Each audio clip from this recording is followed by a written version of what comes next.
Well, hello. Well, hello. Well, hello, Mike Manley. Well, hello, my friend. Oh, you must have caught me reading. Well, hello. How Oh, are you? hello. Mike Manley, what are you reading tonight, sir? I am reading, or was looking at my Harold von Schmidt book. Oh, which yeah. was put out by Walt Reed. He was one of the preeminent illustrators of the Golden Age, contemporary with people like Mead Schaefer and Norman Rockwell. We're one of the founding members of the Famous Artist School. Oh, very cool. And this is the book that actually was put out by Walt Reed. Mm-hmm. And it's got tons of just great, he was a guy who was really into doing like Western illustrations. Oh, yeah. That's like pen and ink. And then sort of like Frederick Remington meets Hollywood. Here's one has a very sort of Gary Cooper vibe. Oh, look at that. That's dope. And that's before Kinko's. That's before you can run up to the FedEx. What's the split, like the KFC, Popeyes? Those are the Kinko's FedEx, right? Yeah. And then he did a lot of classical subject. Back when illustrators really, the old school guys, they really had to draw. He also did find some here. He also did really awesome pen and ink drawings back in the day. Let me see one more.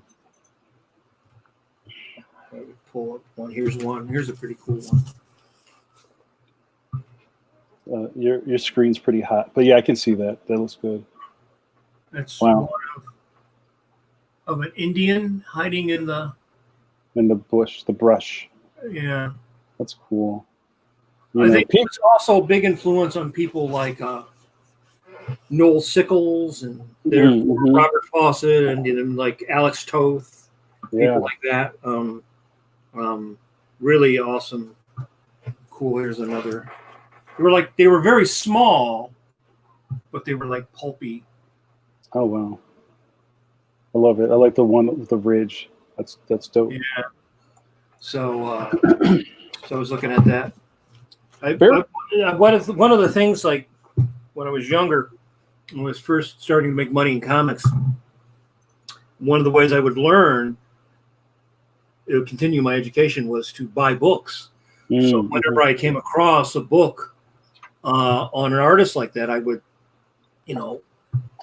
grab it. Because since I didn't go to school or the college I went to first, they didn't teach you anything like that. They didn't teach you how to draw anything. So, right, that's the last thing. Yeah. We were, you'd go into class in the morning, and the guy would put on a friggin' film about Christo wrapping islands or something, and I'm like, what? No, I want to learn how to draw the hand or the back or. I don't want to hear about the gates, Christo. Yeah. Oh, there was another one I remember about a painter, and I forget his name now, but his thing was his like what's his name, has a happy little clouds, happy little trees. Oh, Bob Ross. He's popular right now. Yeah. Right. So this guy's name was his slogan was, "I do not paint, I hit. I do not paint, I hit." And so he was like always like hitting the canvas with his brush or something, Oh man, he sounds like he needs some therapy. So you'd be all excited. You go into class, and then it would be some jackass hitting his canvas with nothing about even how to make a canvas or anything. It was that's horrible. Well, but now here we are in pandemic land with our own podcast, Mike Manley. Where we hit with our podcast. That's right. And we hit. And you know what's hitting? Pencil to pencil. I want to give a shout out to our sponsors, Graphicsly, who makes, I always try to say the same thing twice, which makes Clip Studio Paint. You know what Clip Studio Paint is. Clip. right? You're like, wait, they have a sponsor with Clip Studio Paint? That's right, we're legit. Well, 100. And also our good buddy John Morrow over at Tomorrow's Publishing, who is the publisher for Draw Magazine, along with other fine fare. Go cop it. Kirby Collector, Lego Brick Journal. Comic book artists. So many good things. And before we bring Danielle in, I wanted to say JRD put me on. Clip Studio Paint is having a 50% off sale that ends on the 6th. So for Clip Studio Pro and for Clip Studio EX, it's half off. So you got to go. So it's like what, like $10 or something, right? It's not that. It's like $4. Well, no, Pro is cheaper. EX is a little more expensive because that's the one where you can do multiple pages. And but we did have copies to give away, but nobody wrote in to claim it. I think they think we're making it up, bro. I don't know. So we gave one to my cat and one to Jamar's dog. So it's your loss. It's my gain. Now I have 8 copies of Clip Studio. That's right. Yeah. I like to just open them up and then close them and open the other one up. Just sniff it, right? That's right. Like new car smell. It smells like electricity. All right, you guys. I'm very excited that every Wednesday and Saturday we're bringing you premium content for free. That's right, free 99 FREE. Last Saturday we had another comic art boot camp. The Saturday before that we had Spike on. And I like that there's a nice corollary between our guest tonight and Spike. I showed at the end of Spike's episode, I showed this huge brick of a tome of books that was Danielle Corsetto's Collected Girls with Slingshots. I was a proud Kickstarter backer of that, and it's taking up very good space on my. Still have it? Do you still have it? Yeah, I'll go get it in a second. But it's taking up. I'm sure every cartoonist has one shelf in their studio that's the big shelf, right? And the big shelf is for stuff that doesn't fit anywhere else. You know, like those IDW collections you have, or you know, my. You're looking at it like it's holding up your roof. Yeah, it's a load bearing wall in my house, but yeah, it's a massive tome. And I'm excited that Danielle agreed to come on tonight. Danielle Corsetto is a prolific cartoonist who was doing her comic strip for a long time on the web, and then she went to print and back and forth and back and forth. And now, which is something I just found out, that she's been doing an exclusive comic strip on her Patreon, which I'm very excited to talk about. We've been talking to different generations of cartoonists the last month or two, and it's really interesting how everything kind of moves over and underneath other generations. I think we can all learn something from each other. So let's bring her in. She's been in the green room way too long. Welcome to the show, Danielle Corsetto. Hello, Danielle. Hello, boys. How you doing? Good. I'm good. Hope we didn't talk too long. No, I enjoyed the illustration show there. That was great. Yeah, that's how we get down at Pennsylvania. Yeah, we don't want our guests to start having anxiety attacks. Like, you're never bringing me on. You start scratching a lot, right? No, you got to put me where I belong. It's good. Keep me in my place. So, just for some housekeeping for the room, everybody who was watching us live, hello. If you're watching from our Facebook page, hello. If you're watching from YouTube, well, hello. I cannot see who's watching. So if you'd like to interact with us, please type into the comments. If you have a question for myself, for Mike, or Danielle, please put them as a form of one question at a time into the comments, and I will do my best to get to them. We're going to have a very shop talk conversation. If your question doesn't really fit into what we're trying to do, it might have to wait to the end. So if we're talking about Danielle growing up as a young person, and then you're like, what was it like working on this? It's like, fam, you got to wait. Like, we're not there yet. We'll put it in a little later. So just go along with us and it'll be great. I just got an angry thing. Somebody just put an angry emoji on there. They didn't like that. So. Oh, really? Wow. Like what I had to say. I didn't think you would see that. Oh yeah, I could see like the. I'm sorry. I won't do that again. I can see the emojis from the room, but I can't see who's watching. No, wait a minute. There's emojis on your end. You can see. I can't see. Yeah, emojis. since I'm in control. Oh, I see. You only get the emojis. Yeah. So yeah, this is not just fair. I quit. And for people who are watching for the first time, hello. We go live every Wednesday and Saturday night at 8 p.m. We have a cavalcade of superstar guests, and we also do art tutorials and things of that nature. So please hang around. Tell your friends. We should have a telethon. Where cartoonists bring us checks. I like it. We're gonna have the thermometer board in the back with color in. Ladies bringing us a nice check. That's great. So Danielle, I can't remember how we met. I'm just assuming it was at a show. Yeah, it was at some show, and I don't know either. So I'm glad that I'm not being put on the spot by you, knowing. I wouldn't do that. This is a very anti put on the spot type of show. But yeah, I know that I remember being like, I knew about you, and it may have been one of those things where this is what I did. I did a lot. I would walk up to people at shows, like at the table, because I couldn't sit behind my own for too long, and I just start getting itchy. And I would go check out other people's stuff. And I remember I was very into your very clean cartooning style, and I grew up as a comic strip fan. There we go. So I instantly connect to other strip artists. Mm-hmm. So that might have been one of the things. And I probably asked you to be like, I think I wanted to interview you for Draw Magazine or something like that. And you're like, oh yeah, that sounds cool. And then we never got it together, but here we are. So maybe just to get everybody up to speed, can you tell us what you're working on right now? And then we'll kind of go backwards in time. Yeah. So just in May, actually, I don't know. Are you getting an echo from this? I'm having like my voice come right back at me. I just want to make sure. No, you sound good. Okay, good. So yeah, I started a new comic book, graphic novel. I keep saying graphic novel, but it's all online for at least the next several years. I'll be working on it, but it's definitely intended to be a graphic novel by the end of it. And it's called Elephant Town.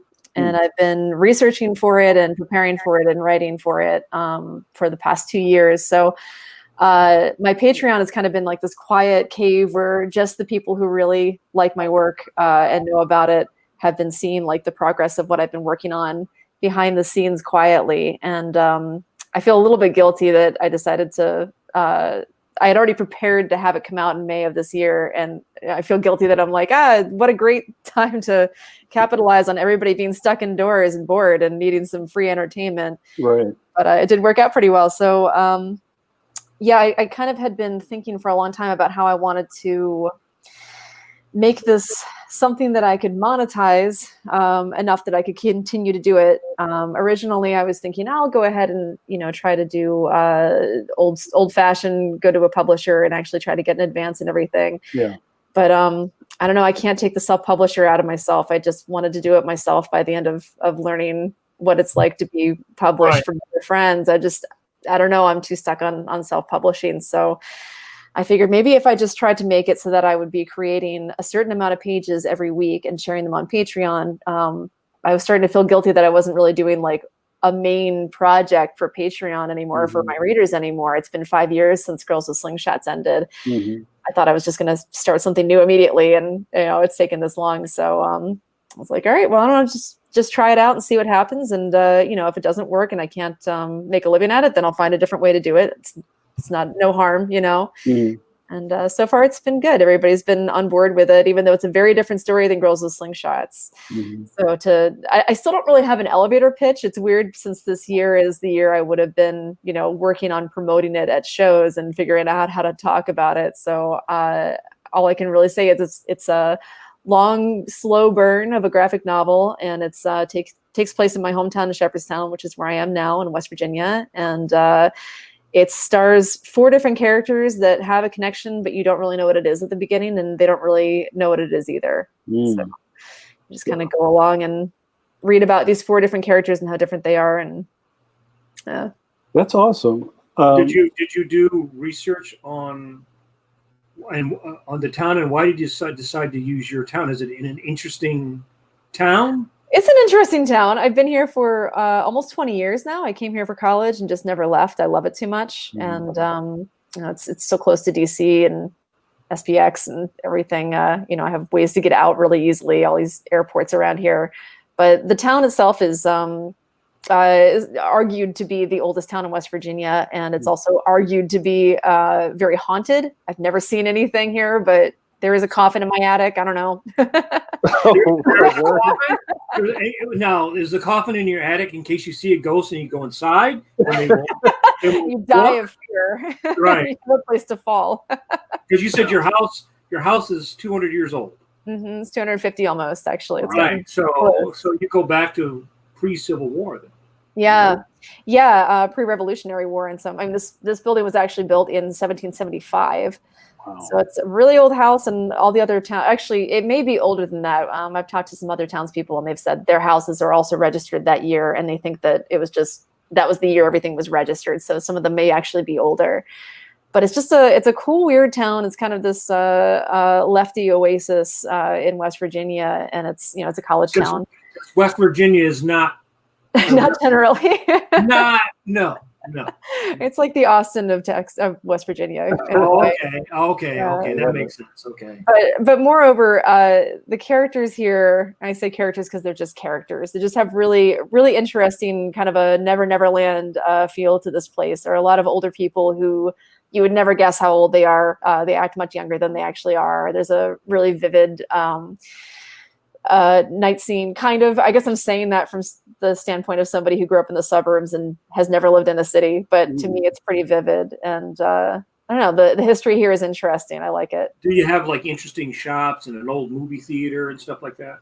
Yeah, I mean, we will when things open up again, at least. But you did, right? You had the things like you would find in a college town, like bookstores and thrift shops, and where like you would find the kind of odd people that would only work in places like that. The characters of the town, right? Yeah. Super charming and weird, and sometimes annoying, but like charmingly so.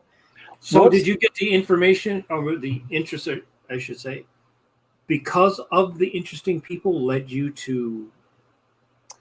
Yeah, I don't know. There's enough people here that I've wanted to, I forget the quote, but somebody says, like, you know, every town has like one interesting character, and we kind of have like 1 out of every 10. And there's just so many people here to like draw off of that I've been so inspired by. And I've kind of put them in Girls with Slingshots previously. A lot of the spots that are in Girls with Slingshots, that even though that was meant to be like a made up state, actually, it doesn't, you know, actually exist. A lot of the places like the Mech, which is my favorite bar here, and there's some other places that are like little landmarks that are going to be revisited. You'll definitely see the Mech a lot here. I'll see more portions of it because I'm focusing on drawing backgrounds a lot more this year. So instead of, or with this project rather, Girls with Slingshots, it was a lot of like, just drop in a stock background. I don't feel like redrawing this. I got to do it daily. I'm taking a little bit more time with, and a lot of the research I've been doing has actually just been drawing the buildings here and learning the old architecture and you know, what the doors look like and what the windows look like and how gutters work and that sort of thing. So one thing that I really enjoy about your strips is your character development is fantastic.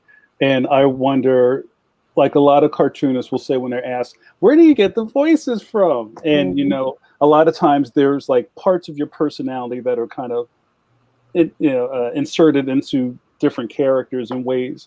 Were you doing a lot of kind of like eavesdrop dialogue? Oh, yeah.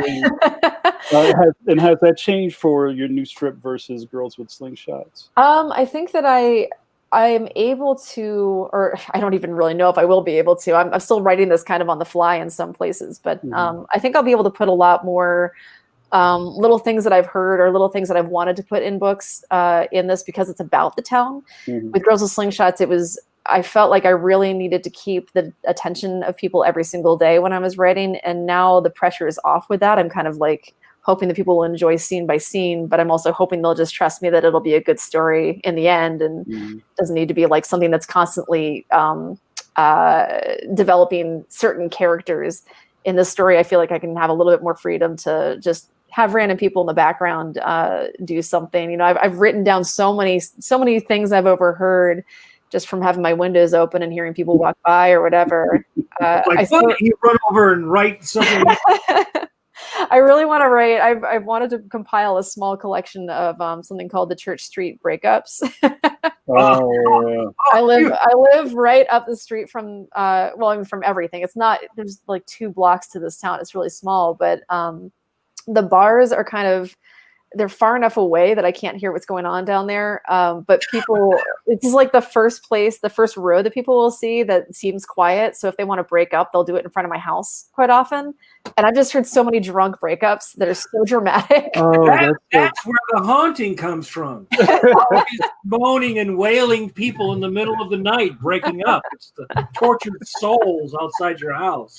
That's great. That's fantastic. And I could totally envision just like middle of the night, April, just like, let me explain. No, it's too late. Like that every I had that, Thursday except I had food poisoning inside the from the Marathon Grill, and so I was for that night, not doing too well in the men's room of the movie theater, and hearing people break up with their boyfriend and girlfriend on the phone, yelling at each other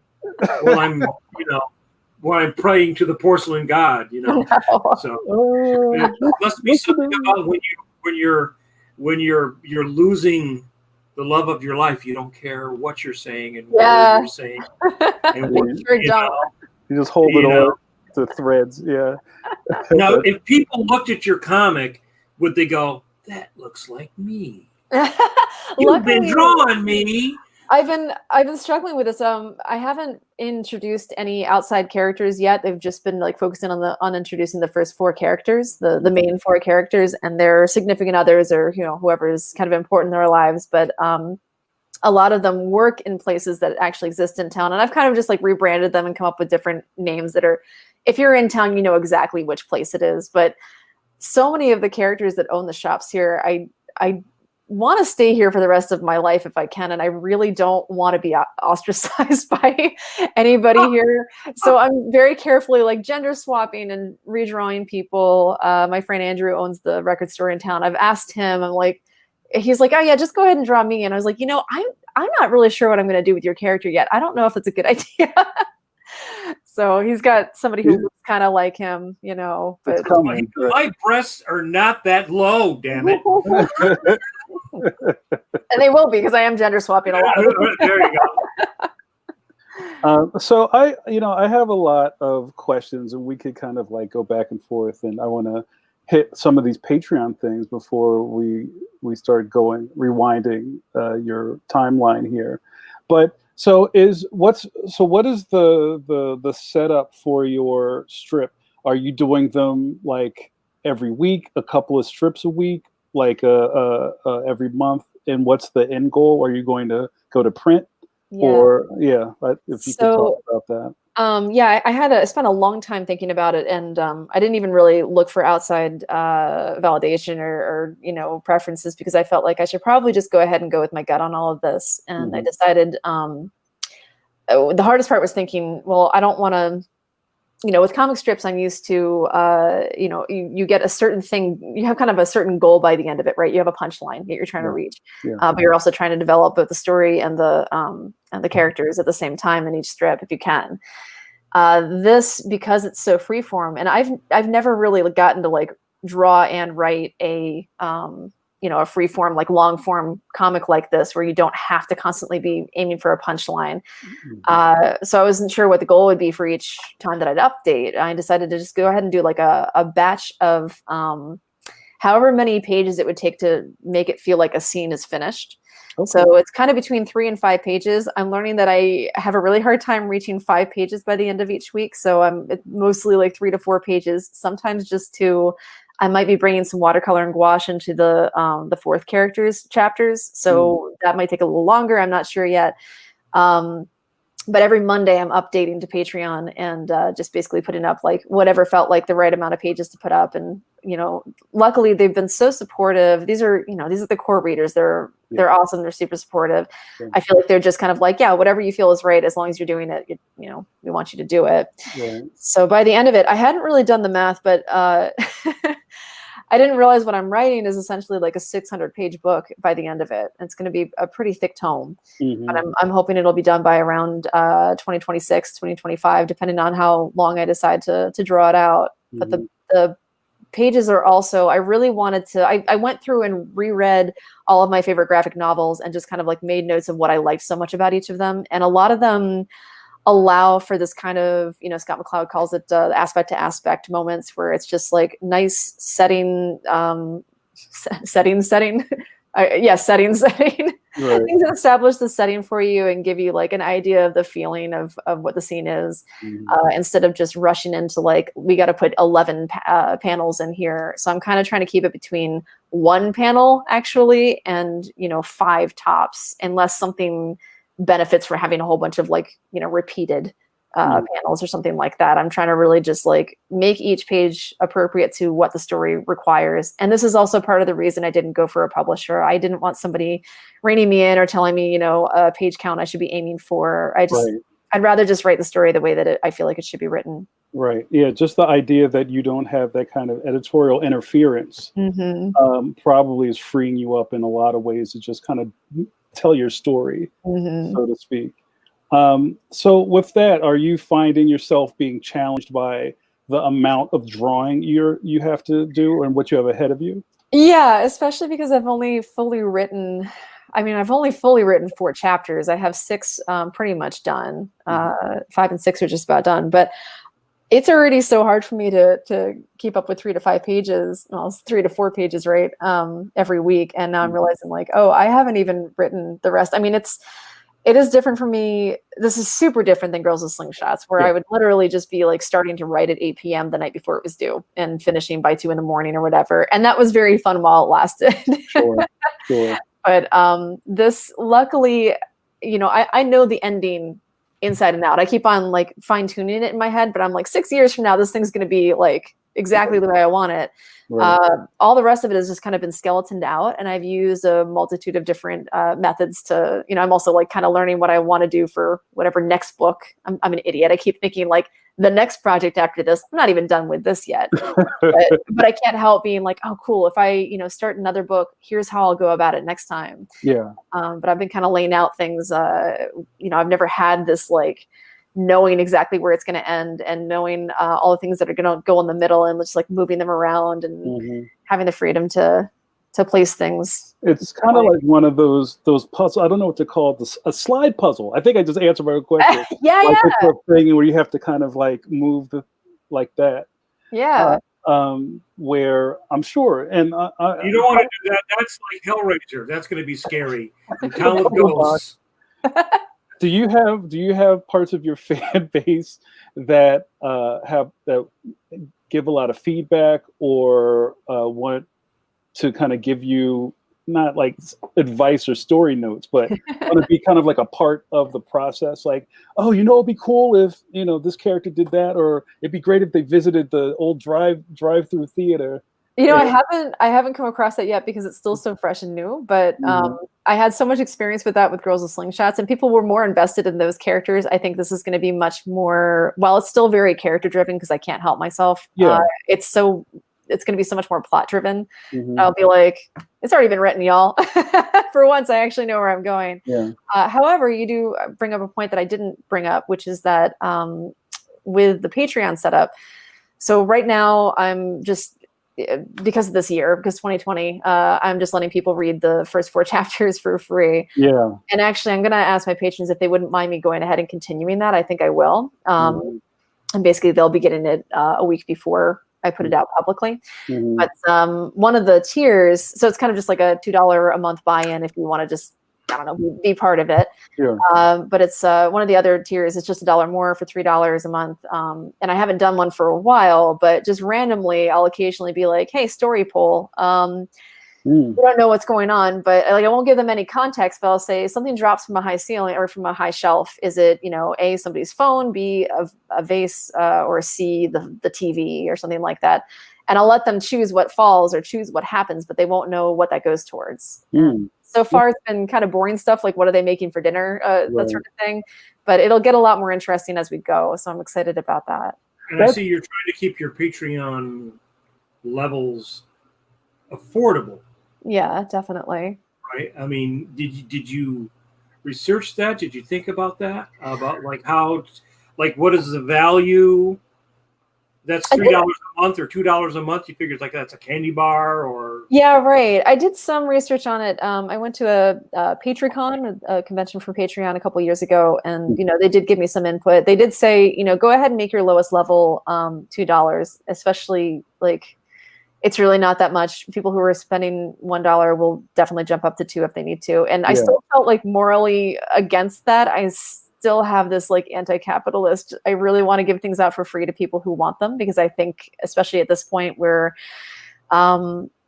again, this year is kind of a shit show for some people and financially, and also I just feel a little bit uncomfortable. I don't know. I guess I've always liked the model of giving away things for free, and then when people want to pay for it, they will, and I know they will. And I think that people are starting to realize the value of supporting people that you believe in a lot more now. I think that's coming a lot more. Maybe it's just my echo chamber, I don't know, but it seems like people are becoming more aware of like giving your money to Amazon versus giving your money directly to a creator and the difference that it makes. Yeah, I think that's also with a certain age group, because when you get into your 20s, you start living on your own, you really become more aware of the economics. And when you become a creator yourself, you're trying to create something, then you're like, hey man, you gotta pay for that.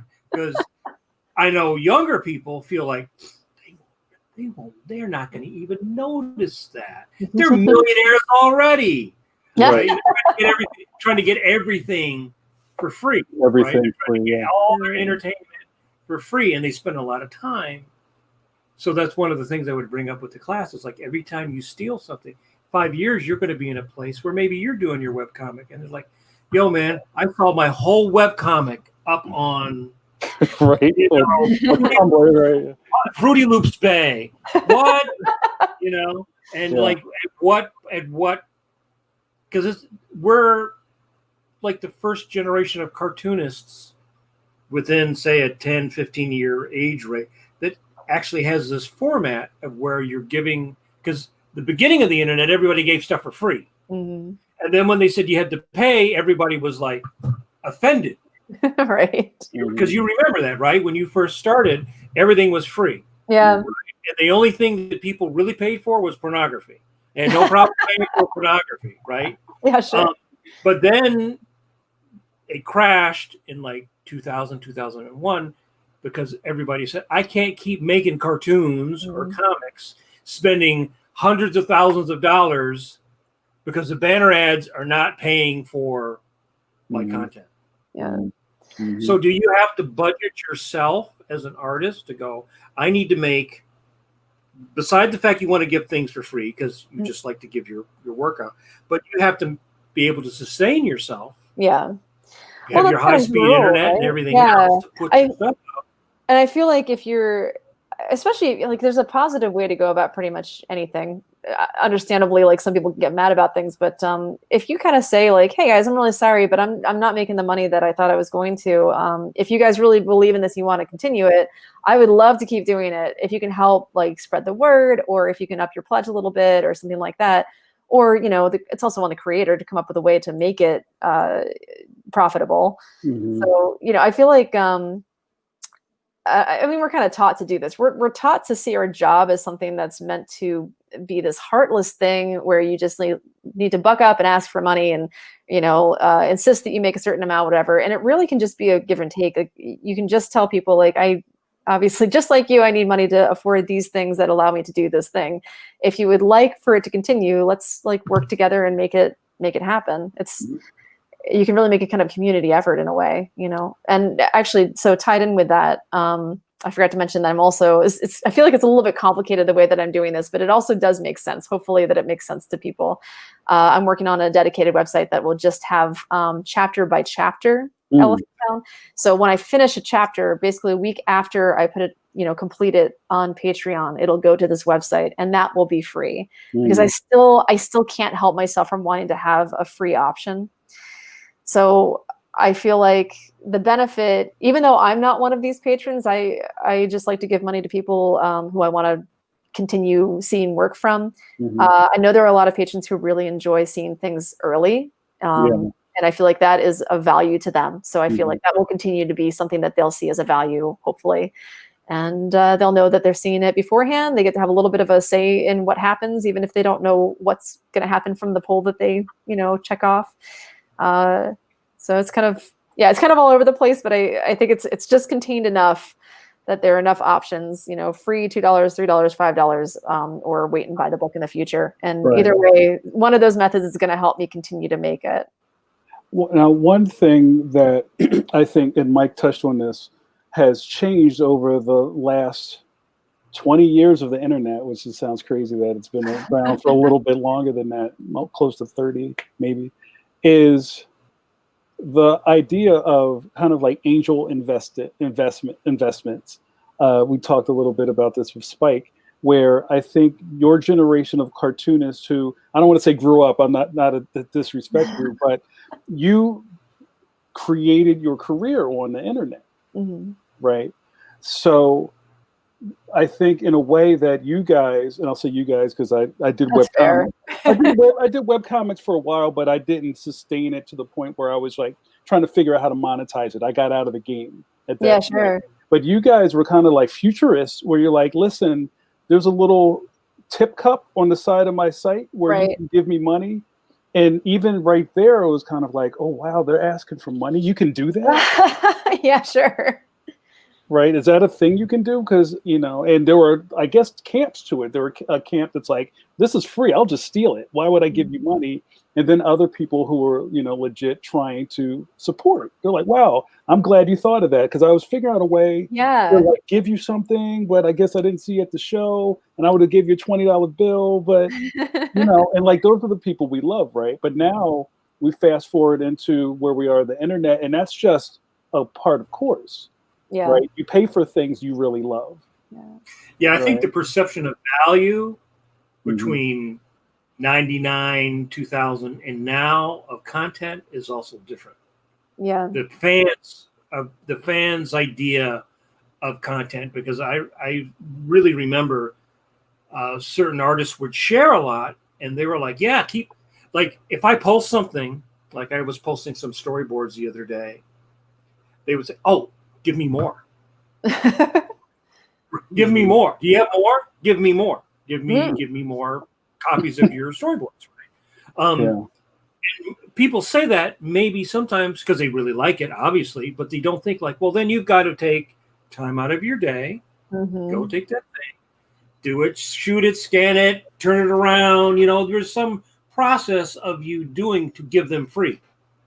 And I think that the tip jar is different now. I think before it was like, psych, I got it for free. If they put some more up, psych, I'll get some more for free. Now I think people realize, oh, because of Patreon and Kickstarter and stuff, and people have kind of grown up now. They've been around long enough that they realize, oh, yeah, giving somebody $1, giving somebody $2. It's not like I said, I need $50 a month. So if you have Corsetto fans who say, I can give you $25 a year, I pieced out over the course of the year. That's something that that now the cartoonist who's 10 years younger than you already comes in with that perception. Yeah, right. Yeah. It won't be a new thing. That'll just be the way it is. Right. Yeah.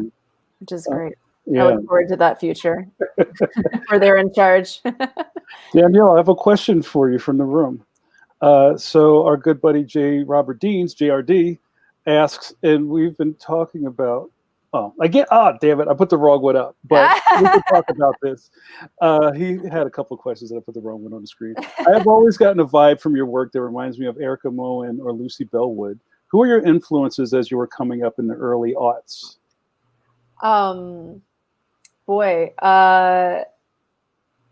I'm thinking like, wait, were they even? Lucy, Lucy is so much younger than I always think that she is. And I'm like, I don't even know if she was on my radar for a long time. Early on, so I started Girls with Slingshots in 2004, and like you said, this is why I always have Jamar. I didn't always remember you when I'd see you at conventions, but I'd always have like that's a positive person. I think comic strips in my head. Like I'd be like, oh, this is one of my comic strip buddies. Like he gets where I'm coming from. So I was super into comic strips. That was my thing. I feel like not grown up enough to appreciate Calvin and Hobbes as much as I should have, and I'm embarrassed by that. So instead, I'm going to just admit that I was a huge, huge Garfield fan. Love that. I love that dry. If you just take it like Garfield was just going to troll all of us, it's so much funnier. Yeah. Well, and I think that's a really common starting point for a lot of cartoonists. I know our buddy Scott Kurtz was a giant Garfield fan as a kid, and even a lot of his formatting in his early print work looked like Garfield trades.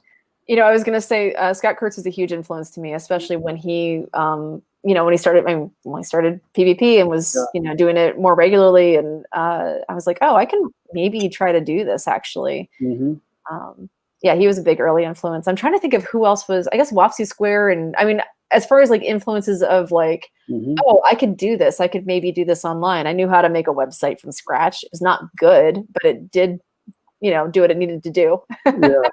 Yeah, I was just thinking about Wopsy Square. Mike, I don't know if you're familiar. It's Paul Taylor, right? Who was doing this. There was just like a really tight group of web cartoonists who were just really kind of bending the rules, and it was really exciting. Yeah. And I think he's still doing work, so it's good to hear. Yeah. Randy Mulholland and a strange bad era of. Was that oh my God! Strong Bad. I haven't heard that in a while. Strong Bad. Yeah. Right. Was that sort of around the same time? Yeah, I think so. Wow. Homestuck. Oh, not Homestuck. Homestar Runner. Completely different. Homestar Runner. It's .com. I mean, let's just go back to the hamster dance while we're at it. Oh my God. Yeah, and that made me think of Yon-Cat. There you go. Yon-Cat. Wow. There was I was doing a thing for Image, which only lasted an issue. I was drawing Radiskull and Devil Doll, which was another like really early web animation. Like it was just like really limited Flash stuff, and they're like, "Let's do a comic book." I'm like, well, that's been it's funny because I also did something for Disney. There was a strip called Catbot, a web strip called Catbot that they bought, and we're going to turn into a animated cartoon. And this is when I was storyboarding on the Venture Brothers, but then they decided to scrap the whole thing. So it seemed like there was a lot of stuff that would pop up. It would be up for a little while, and then it would go away. Like things came and went faster, I think, back then. It seemed to me. Yeah, sure. Well, there's no way to. It wasn't as easy to keep things around. I don't think. Like capture things, right? Yeah. Yeah, you couldn't just keep sharing and sharing and resharing on Facebook or Instagram or whatever. Wow. Yeah, I never thought of it that way, but you're right. And I remember learning about new webcomics by I forgot what they called those, the little buttons in the web rings underneath people's strips. Yeah. I mean, we all just promoted each other. I feel like when people would ask me, of course, now any younger person who's like, how do you get into webcomics? I'm like, I don't know, but when you find out, tell me. I have no idea anymore. But back then I felt like the biggest way to get in or to get your name around was to do a guest strip for somebody who already had a pretty established audience, because then you could show that you're actually good at what you're doing, and people would follow you from there. And, there was no competition. It felt like we all just were in it together. We all wanted to support each other. We all liked each other's work, and, wanted everybody else to succeed. Well, let me ask you real quick, Danielle, about just kind of the outside world where we are now. Now you have independent cartoonists who are just doing their stuff underneath their own tent, right? Kind of like what you're doing. Like you have your audience, and you have a really big fan base that you can feed in different places, like on your social and then on Patreon, and they know how to find you and how to get to you. versus something like webtoons, right? And we talk about webtoons a lot. Oh yeah, I bet. And Webtoons fascinating. right. So like, how do you, not to say you have to have an opinion about this, but how do you feel about webtoons and what it's doing to web comics? It is so interesting. So I did a webcomic for Webtoon last year with Monica Gallagher. Do you know her? I'm familiar. I don't think we've met. She's wonderful. And she finally like got to break into doing the stuff full time, doing comics full time just a few years ago. And so she had already started doing a comic called Assassin Roommate for them. And so they're actually like, paying her. It wasn't like she was just making things and putting them up. Yeah, totally. So she was asked, they have a lot of, I didn't know anything about Webtoon. I downloaded the app so that I could kind of like keep up with her stuff, but also just find out what it's about and what the kids are doing these days with comics. I mean, it's so cool. There's like a million kids. Yeah. Kids. Oh It's God, and they're shocking. so talented. It makes, I mean, now I get it. Now I get it when people were like, oh, it makes me angry. There's so many young, I'm like, how the hell are there so many of you? But anyway, she was asked by them, she was hired by them to do a sex ed comic. And she was like, I will draw that, but I don't think I will write that. And I know exactly the person who will say yes to this. And she was right. So it was really fun. We got to collaborate for the first time. We only did it for a year. We meant to do it for longer, but it wound up being so much more work than I expected. I'm not a good researcher. I was not good at researching in high school, college, whatever. So like worrying that teenagers like sex safety was going to be based on what I wrote was really nerve-wracking. Right, there's a lot of pressure. Just right at the end of every strip, just right, it burns. Yeah,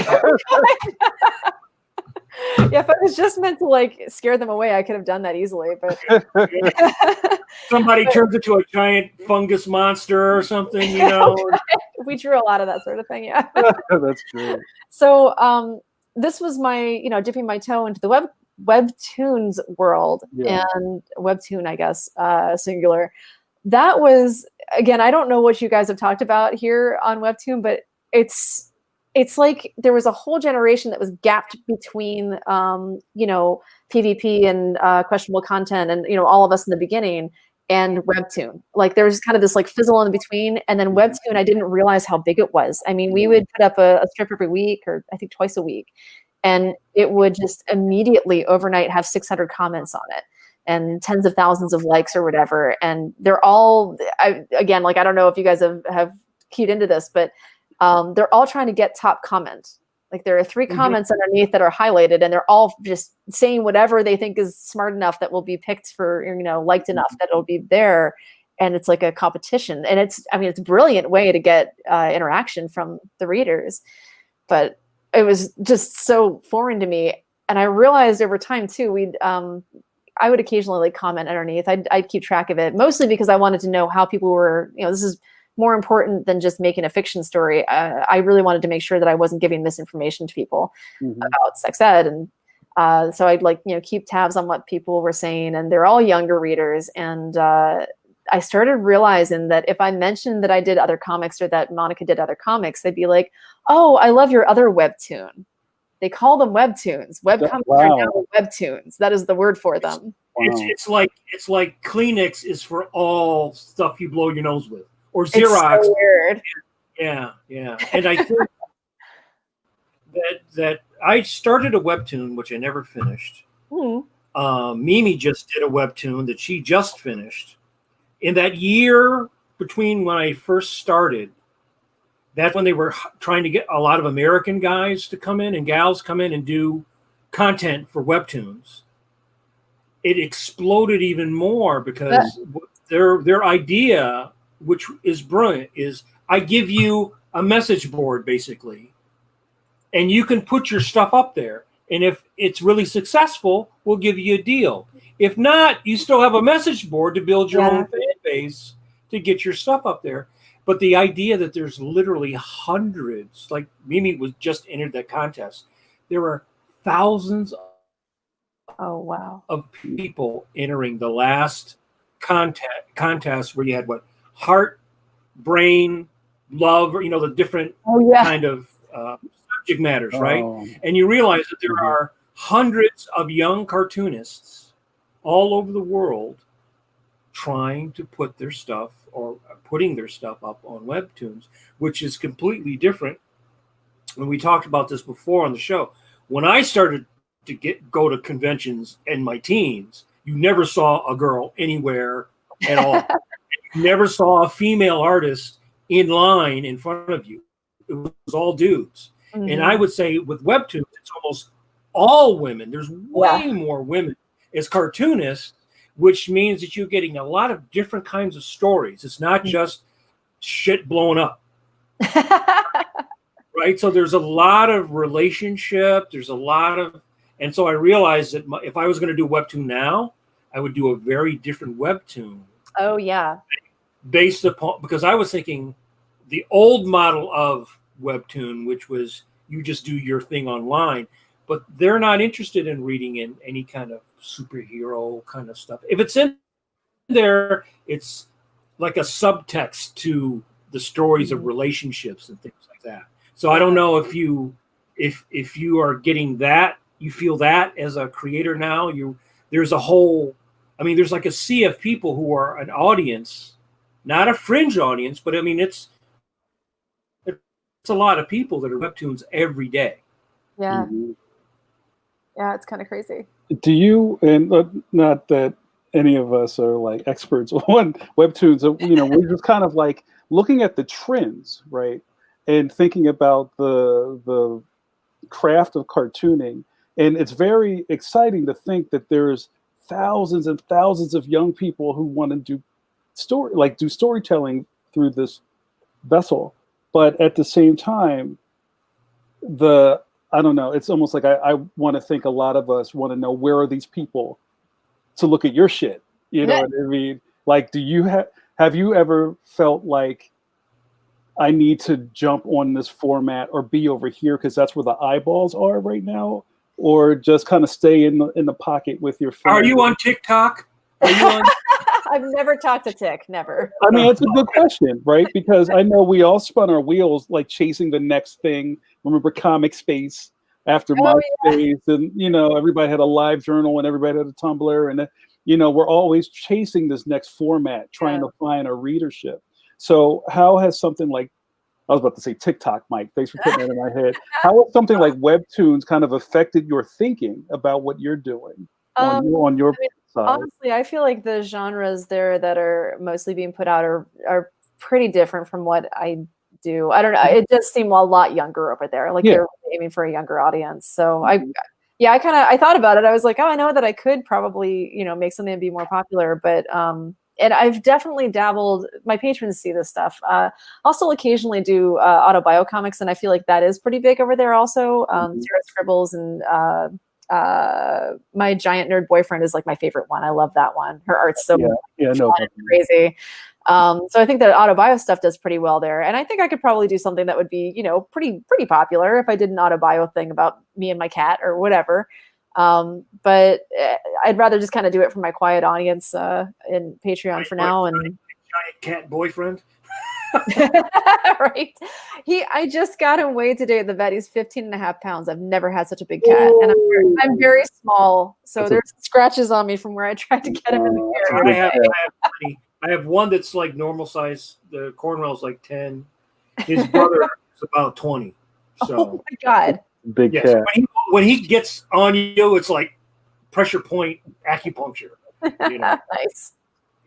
We could talk about this all day. We still haven't gotten to Girls with Slingshots. See how it's over. It's over. See where the time goes. I have a really interesting question here from somebody watching us on YouTube. Liz Brent Maldonado asked Danielle, I've been wanting to do an online comic for forever. One of my fears is having original content stolen. Is this a legit fear, or should I just assume it will happen and get over it? Your advice?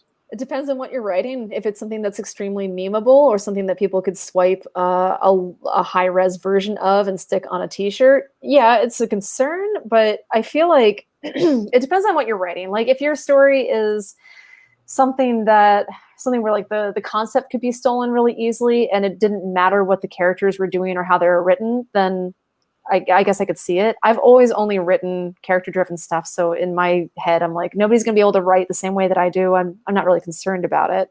Mhm. I've had a few things stolen before, and they're almost every time they're stolen by somebody who, like, it was entertaining to see what they were trying to do with it. You know, I think I actually had somebody who was using my exact script but redrawing it terribly and just posing as if it was their original content. And like, you know, one person saw it and sent it to me, and it was funny. I don't know. Like, if they're not making money off of it, there's nothing to worry about. You definitely do not need to. Yeah. If it's not Disney, don't worry about it. Yeah. So you don't have or didn't have the kind of reaction to that, like, yo, let me call a lawyer. You know, it's time for some C&D letters. I had somebody who actually had the audacity to. I had like a goofy hat in Girls with Slingshots once, and this gal hand knitted. I mean, I guess she knitted things for like on Etsy and sold them on Etsy or whatever. But she hand knitted a version of it like that day and put it up in my comment section that night. Wow. And I just wrote to her and was like, dude, that's kind of not cool. Like, I don't really care. You're not going to make that much money off of it. But, you know, if you could, you know, she was like, how do you know I didn't come up with this before you? I'm like, just, okay, whatever. I don't care. It doesn't matter. They're like waiting for the conflict. Yeah, exactly. I don't know. A lot of times I feel like there's people who just want attention and just don't give it to them. They don't deserve it. Yeah, they're like bracing for the well, you know, and they probably go back to their camp and go, yo, I talked to Corsetto and she was mad. I got her. You know what I mean? Like that. Yeah, it's just not worth it. And I say to a lot, because Mike and I both teach, and I say to a lot of my students, kind of just life lessons, is that attention is just energy, and it could be positive or negative. It really depends on how you use it. Right? Yeah. So, like, maybe to them, just kind of getting your goat was enough. Oh yeah. You know what I mean? If anything is keeping you, if that's the only thing that's keeping you back, you better make a comic soon. I want to see it. Yeah, I think, and part of the class I would teach to the older students would be the business aspect, which is you have to think about this as a business person if you're going to try to make money off of it. In the beginning, no one is making a lot of money off of it. But if you copyright it, you can send a copyright to Washington, D.C. with your copies of your thing, and it will be registered. And you can learn. You have to learn the difference between copyright and trademark. And people worry about getting ripped off in the beginning, but in the fact, if your work is so popular in the beginning that people are copying it, that's actually a good thing for you. Yeah. Because it's spreading your, and nobody really, unless it's Walt Disney, and there have been cases where a young artist, somebody at Disney copied their thing and made a thing out of it. That's okay, because you can sue Walt Disney, right? And you can get a lot of money from Walt Disney. The lady who knitted your hat has no money. Yeah, exactly. I was going to go after right. It's that whole, like, if you have a brick and mortar storefront, you know that you're just rolling it into the cost that things are going to be damaged and stolen. And just like those people were going to do something either way. So just let them, they have to live with themselves 24/7. You don't. Yeah. When I first started self-publishing, I did trademark search for the name of my characters, trademark search for the name of my corporation, which cost me a few $100s. That way I would know there would be no other Monster Man or Girl Patrol or Action Planet in any of the categories that I wanted to get the trademark. Okay. And then within the first week of my Action Planet comic being solicited in Diamond catalogs, some nutcase wrote me a letter saying, I'm going to sue you because you have Planet in the title of your comic. Right? No. But I just had my lawyer write him back a letter basically saying, piss off, because you can't copyright Moon or Tree, or you can't, right? But you have to conduct yourself. Exactly. You have to think of yourself when you get to that level of being a business person and have put the business hat on. Then you have the artist hat on. Like you have when you doing your Patreon and you're setting up your goal and putting your bank account and everything so the money can go in, you have to have your business hat on. right? And I think that a lot of people struggle with that in the beginning because they're they just want to be artistic and they don't want to have to worry about taxes or copyrights or trademarks. But you have to, and after a certain point, if it's successful, you need to. Yeah.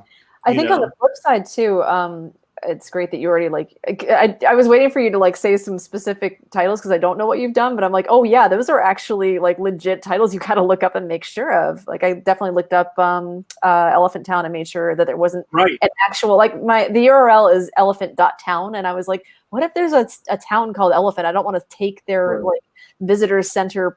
They're knocking on your door the next day going, excuse me. I'm from Elephant. The elephant. I'm from Elephant Town. Right. Babar and his constituents are outside. That's right. King Babar's outside. Yeah. We demand to be paid in peanuts. That's right. That's right. And then what happened was, because one of my things was Girl Patrol, a pornography company stole or tried to put up a website, and I sued them and got money because I paid to trademark. Wow. So I was able to win the lawsuit because I did the legal steps in the beginning. So you say to yourself too, I always explain to the students that if you say your idea is not worth $500, then it's not really a very good idea. Right. And if I had not trademarked that, I would not have been able to enforce this porn company to basically give me the domain and cease and desist and give me damages. Wow. Yeah, that's impressive. I wouldn't have guessed that worked. Actually, that's cool. So, yeah, I wonder if that would work. I mean, of course, it should work the same in theory now, but I think especially during the Wild West era of the internet, I think people were just shooting a shot everywhere. But I think people might be either a little more brazen now, because if you talk about just images, I know a lot of cartoonists, and I always wince when I see this, who just kind of throw their work on Twitter with no signatures or no hey guys, I just thought of this. What do you think? And then it turns into a Redbubble shirt. Oh God, yeah, right. Right. You know what I mean? And that stuff happens so much. I feel like us as cartoonists need to be a little smarter how we're presenting our work. Right. And one of the cool things about Danielle and the stuff you do is that your style is so distinctive. People know that's your work, even if your name's not on it, which I think. That's great. Thanks for telling me that, actually. Well, I think that's part of it, too. It's kind of I guess you wouldn't call it the poor man's copyright anymore, but you win by putting in the work also.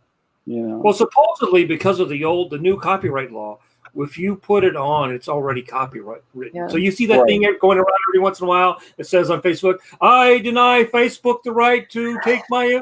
That's all. Yeah. That's. Do you follow my mom? That's all. Yes, right. Somebody. So that thing started, but again, it only takes 5 minutes to Google and read about copyright law or read about trademark to inform yourself. Yeah. So you're not leaving. You know exactly what you're doing and what you need to do to cover yourself.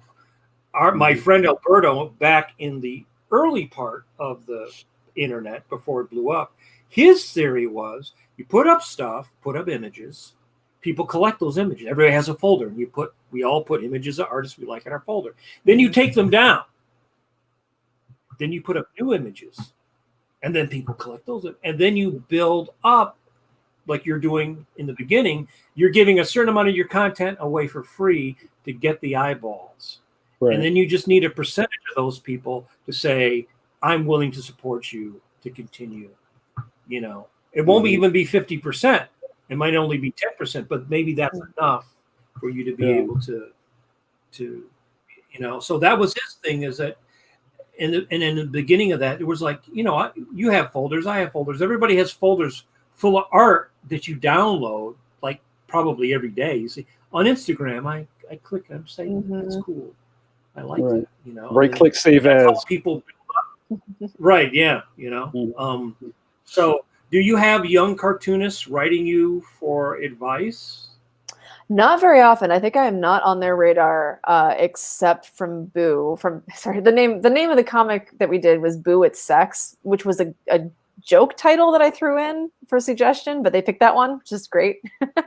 But those kids are so freaking, I mean, we would mention we're going to go to a show and they're like, oh, I don't know if my mom would let me. I'm like, oh my God, these kids are literally 11, 10, 12 years old. Right. They're like younglings. Yeah. Yeah. So I haven't had a lot of them ask me. Luckily, actually, they usually contact me and they're like, hi, I think I'm asexual. I'd like more information. I'm like, oh God, what did I get myself into? Well, you're the Surgeon General now. Sorry. It's not coming through. I can't hear you. Yeah. I want to throw a couple more Patreon things at you, and then I want to. Oh, first, Danielle, how are you feeling? Oh, I'm great. You good? Yeah. You don't want to hit the eject button. You good? No, I just want to hit the one. We're good. Yeah. Hit that. Use a straw. That's right. Okay, so our good buddy JRD. This is what I wanted to ask you in the first place. I clicked the wrong button. No, that's not it either. Damn it. Oh, jeez. Man, he's got too many. Get to the one you want. Get that. Let's do this. So JRD says, I was a retailer in the DC area at the time, but more familiar with the Cape and Cowl scene. What was the DC indie scene like growing up here? So yeah, maybe talk about, we can kind of fold it into your early entrance into the art form, or like, were you going to the comic book store at all? I was not, I was not a comic book person. I remember trying to get into comic books when I was younger, just because I was like, I like comic strips. I'm supposed to like this, right? But they weren't really writing a lot for what I was into. So I didn't really have much of I was not aware of a scene at all, except for SPX, of course, which was an early show for me. And that's actually where I debuted Girls with Slingshots. That's where I met Monica, in fact. And actually, I didn't realize at the time that there are a lot of friends that I have now who are in webcomics. Jeff Jacks from Questionable Content, Yoko and Ananth from Johnny Wander. Actually, Spike is from Potomac, which is like a rich ass area I used to do caricatures at, because those people had the money to shell out for caricatures. So I did like caricatures in the DC area and SPX. And I was not even aware that some other web cartoonists were in that area, or at least grew up in that area. I started off at Pittsburgh Comic Con. That was the first convention that I ever showed at. So I wasn't even really aware of much of this stuff, but I found people. Obviously, through SPX was easy to, because it was all independent people. But Pittsburgh, I think I found some of my longest lasting comics friendships from the Pittsburgh Comic Con. It's almost easier. I have celiac disease. It's a lot easier for me to eat at restaurants where I'm like, okay, your salad is gluten-free. That was easy. Right. Same thing with, the Capes and Tights kind of conventions where you're like, oh, there's an indie person, so I'm going to become friends with them now. Right. You're kind of like going against the tide. Right. Yeah. It was easy to find your friends, though, like your people. Yeah. And one thing that I think has really changed in comics is that now that the internet has kind of opened up the floodgates, you kind of have probably like a different mix of comic and cartoonist friends than you probably had 10 years ago, right? Because you might know some mainstream people over here and maybe a couple of animators over there. Or is it still just mainly web It's still cartoons? mainly the people I made friends with originally. And a lot of them are also mainstream artists. But you did say animators, and I have a lot of friends who have become animators too, or gotten into that scene as well. But yeah, actually, most of the people I'm still friends with are, old school comic people that I just became, pals with, caricature artists, and, the small amount of web cartoonists that I became friends with early on. One thing I talk about a lot, and I don't know if Mike really gloms onto this the same way, is that I feel like the year you broke in, right, it could be the first convention you tabled at, where you feel like that's where you started. Or I've been doing this for 20 years now, starting from this convention working. Do you feel like you have classmates from when you first started? Yeah, totally. Yeah. That's the best way to put that. Yeah. People who like shared tables with me and I didn't know them beforehand, or like we were just put next to each other. And it's been so cool following some of those artists. A lot of them like got out of it and, kind of did like, all right, this wasn't really my thing. I still draw for fun. Right. And some of them you're like, you blew up, you did great. Like, that's amazing to be able to watch them. It's been super cool seeing that. You guys came in though, where I came in a different trajectory because I was trying to work for Marvel and DC. So I didn't table until after I was already in the business. Oh, sure. Yeah. Right. So it's not like I came up trying to self-publish my stuff. I mean, I actually did have stuff I did before, but I was not tabling. I was going around with samples trying to get work. Right. Yeah. Right. And that was a little bit different because I would say like even 5 years later, there were more people tabling. It wasn't like they would, you didn't have as much of an artist alley. Usually at a smaller show, which they were when I started, like around Michigan where I grew up, you would go and they'd have one or two guys from Marvel. And that would be the artist. And then you had boxes of old comics, right? And you didn't, rarely would you, I don't, I mean, there could have been, but I don't remember going to a show like that where you would see people like you at a table with my own little printed comic I did myself, right? That didn't happen for several years. I think in the mid 80s, you started to see, because there was sort of the black and white boom, you had the Turtles guys. That was sort of like the first time that I remember where you would go to a show and you would see indie people and mainstream guys, right. And then you would, even for a while, there was, we talked about this before, there was mainstream people, indie people, and then underground people. So the indie thing was almost broken into two parts because you had the old underground, Slow Death, Crumb, that kind of stuff. And then you had the Hernandez brothers, the stuff that Fantagraphics, like the next generation. So it was really you could really step through generationally starting in the 80s, because you had the older guys who did strips or comics. Then you had the people that were like the newer wave of people like me. And then you had the people that were just coming in after me. But that's because there were alternative comics in past that that weren't accessible to me. Right. Yeah. So, like I remember Kamiko was one of the first small companies I remember in the very beginning in the early 80s. So it was not like there was like, now there's like thousands of artists literally all over the world, online, at every convention. Ape, there's all these smaller, even the first SBX that I went to was very different, I'm sure, than it is now. Oh, yeah. I feel like, so I think the last convention that I went to, is that right? Yeah, last year, Monica moved out to Austin. I just wanted an excuse to go see her. So I went back to Staple, which I hadn't been to for a long time. And it feels like now you're kind of like listing off, like, generationally, what kind of places and what kind of creators there are out there. And I feel like now one of the creators you have to say, one of the genres is crafting in a way. There's like people who are doing like, I don't know, Perler Bead. That's probably actually old at this point, but doing like, it's a lot of fan art, kind of, unfortunately. Like, it's fun to see sometimes your favorite characters being, drawn a different way. But it's a lot of like fan art turned into kind of tchotchkes, but they're like creatively done, and they're like made to be worn. They're jewelry, or they're right. Yeah, I remember. Yeah, the last couple of shows I've gone to, there was almost like a craft area. Yeah. Right. It's like, here's the artist alley. Here's the old timers over there.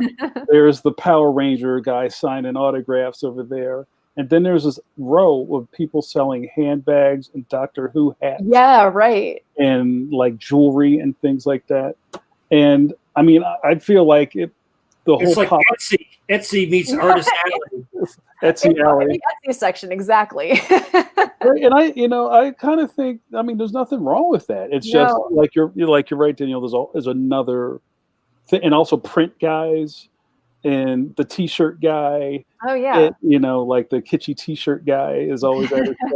It's just like everybody's there with a different point. Yeah, I sound like I'm hating, but like I buy a lot of that stuff. So right, and like, where else are you gonna go? Like, I remember I was kind of dropping a honey every time I went to a show, because I'm like, I got to get my shopping in, because I don't go anywhere else anymore. Oh, this stuff is like catered to us, so of course we're gonna want this stuff. Yeah, I remember there was a group of artists called Artists with Problems, and they were silk screening.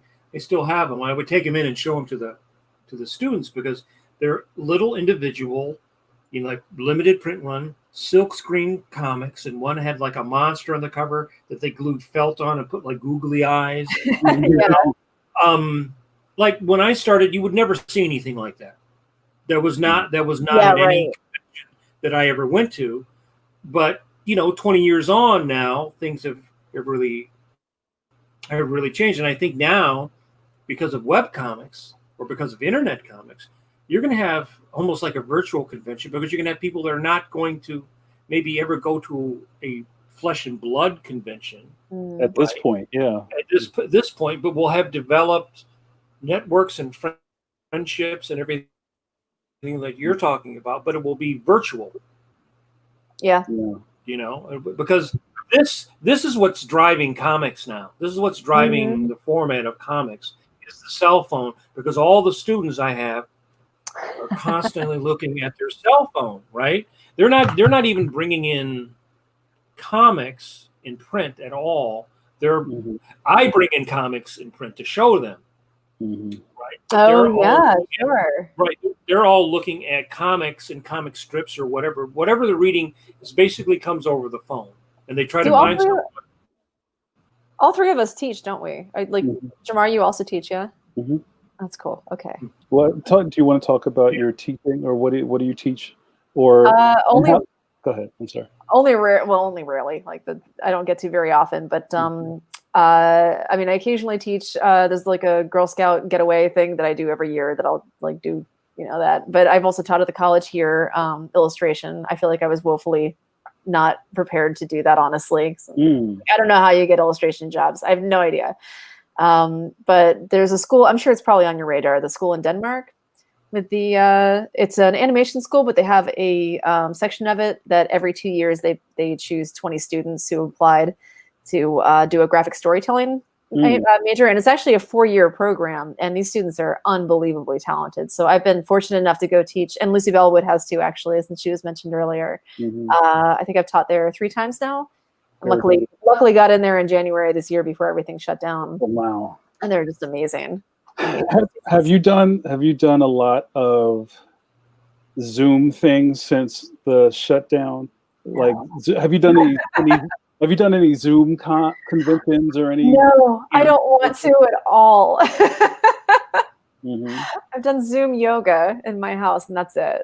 Yeah, that's and I've had probably more than I would think a lot of Zoom library talks. Oh yeah, or Zoom classroom visits and things like that. And it's all weird, but it's also, I don't know, it seems a lot faster than driving to somebody. That's fair. You know?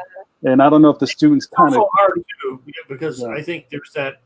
I've done some talking at schools, and sometimes you get a very receptive audience, and sometimes you get that I'm a teenager and everything you say to me is boring. There's a lot of that. Yeah.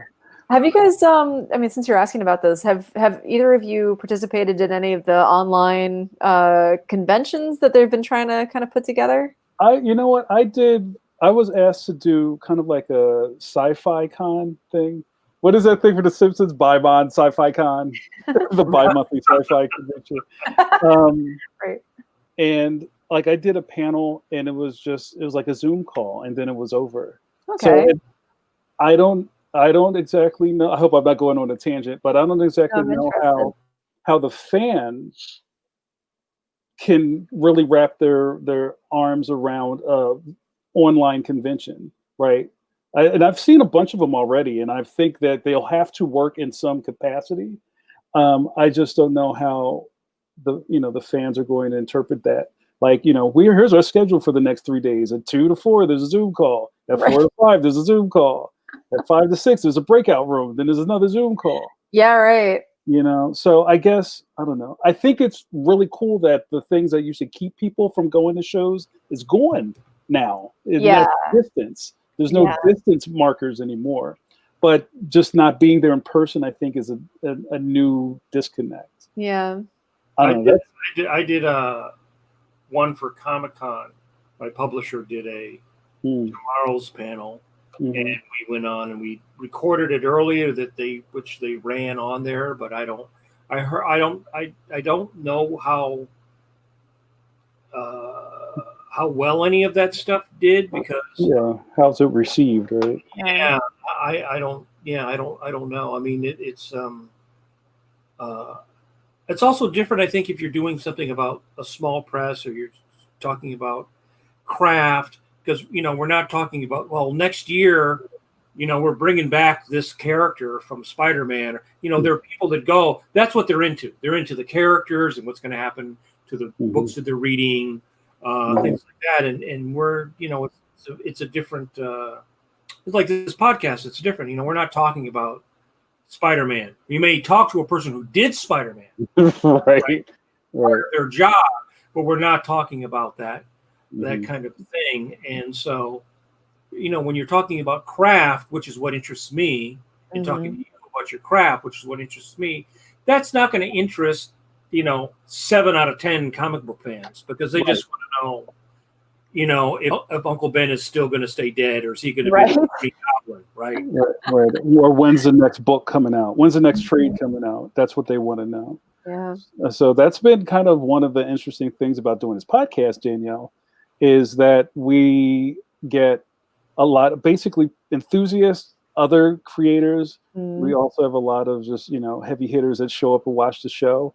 And then we get the fans of the guests who show up. Yeah, right. You know what I mean? So, and that's kind of like another little column. Someone could be a fan of the guests and just be excited to see you talk, right? I saw a couple of comments where people were like, wow, she has a great voice. I've never heard her speak before. Really? Thank you. Yeah, you know what I mean? I'll try to find it for you. I appreciate whoever said that. No, I'll give it a props. But you should say you have 10 seconds to reach maximum safety distance. Thank you, Mr. Drusiv. Never realized your voice was so cool. That's all. Thanks. Thanks, buddy. That's it. Thanks. And also, you know what? I would like to just back it up a little bit to when you went from comic, you were getting into comics, and you're reading strips. So how were you introduced to strips, and how did you think that what was that like? Were you following it for a couple years? Did you clip them? Did you get the collections? Definitely clipped out. And then what did you copy them? What was because everybody starts out like you like comics, then you copy your drawings of the thing that you like. But there's a point at which you start going beyond that, because a lot of people do that and then they stop. Yeah. And they like cars, or they like ponies, or whatever. They like something else. Right. I like ponies too. Yeah, I drew a lot of horses. I was one of those girls. So I started off with that. So what was? So my dad had a bunch of those like small pocket-sized Snoopy books when we were growing up, and he just gave them all to me. So of course, like I have a few of them on my shelf, and they're wedged between other books that are still together because they've just fallen apart, But we also had, I'm sure every elementary school had these collections of Garfield, Family Circus. I don't think they had Peanuts, but they had anything, maybe Big Nate, actually. Comics like that. That's odd. That's an odd comic. Yeah. So the back of all of these, you'd like write down your name to check them out. I'd always look at the back of the library book and be like, who else is into comics? And it was just my name over and over again. Apparently the only kid looking for Family Circus comics. I'm my own best friend. So I got really into, I grew up in the DC area, outside of DC in Frederick. So we had, I think, the Washington Post on weekends. So we got a really good collection of, when Frank Tribb's Liberty Meadows came out, I was like obsessed with that when that came out. Do you know Richard Thompson from Cul-de-Sac? you know, we got to see that early on. I mean, I think that was when I was in college, but still I'd come home and occasionally visit and see those and get to read those. Yeah. So we got a really great selection for Sunday comics. And then on top of that, my grandfather, I didn't realize that I got some of my artistic bent from him for a long time. I didn't know that. But we'd go up to visit him up in Maine, which is where my mom's from. And we went up there fairly often. And they had a different selection of comics. So I got to read Luann and like For Better or For Worse and stuff like that. Yeah. He loved Beetle Bailey. So he got me into them by just sitting down and reading them to me when I was a little kid. But I made my first comic, was called Fat Cat. It was about an orange cat and a guy who owned him. So I quickly did that. And I was like, this is definitely what I want to do. I was like 8. And from then on, I was making comics that were my own idea. So Danielle, where was and I don't talk about this enough, but I think for other people who are comic strip heads, what was the hook when you started making your cartoons? Did you show them to your parents, or did you show them to somebody to get a reaction? Like, what made you want to keep doing them? Remember how you said that I was my old best friend? I think in my head, I had a future audience. So luckily that's happened, but I was kind of like making things and I was like, maybe one day people will see these and they'll love them. And a whole like ongoing comic strip about the dogs in the neighborhood. I didn't even show them to the owners of the dogs in the neighborhood, but it's like anthropomorphized, dogs. Really? High school lives. Like, kind of like, well, like hep cats. You didn't accidentally drop it in their mailbox? No, I just kept them to myself. Like in my head, I had my own little audience. It's really sad to admit this, and this is the first time I admit it, but like, it's like people are reading this in my head. It's fine. I don't need to share this. I don't need to have friends. Totally fine. I think one of your the other voices in your head are writing it. My mother is in the comment section. she asked, "What about Max and Jazz? You're gonna have to spill." That is amazing. Hi, Mom. Hey, Mom. We won't keep her long. We promise. So Max and Jazz was a comic about the dogs in the neighborhood. It was about our dog and my classmate's dog, Jasmine. Oh, that's great. Now I gotta censor myself. I know. You're like, what was the story about?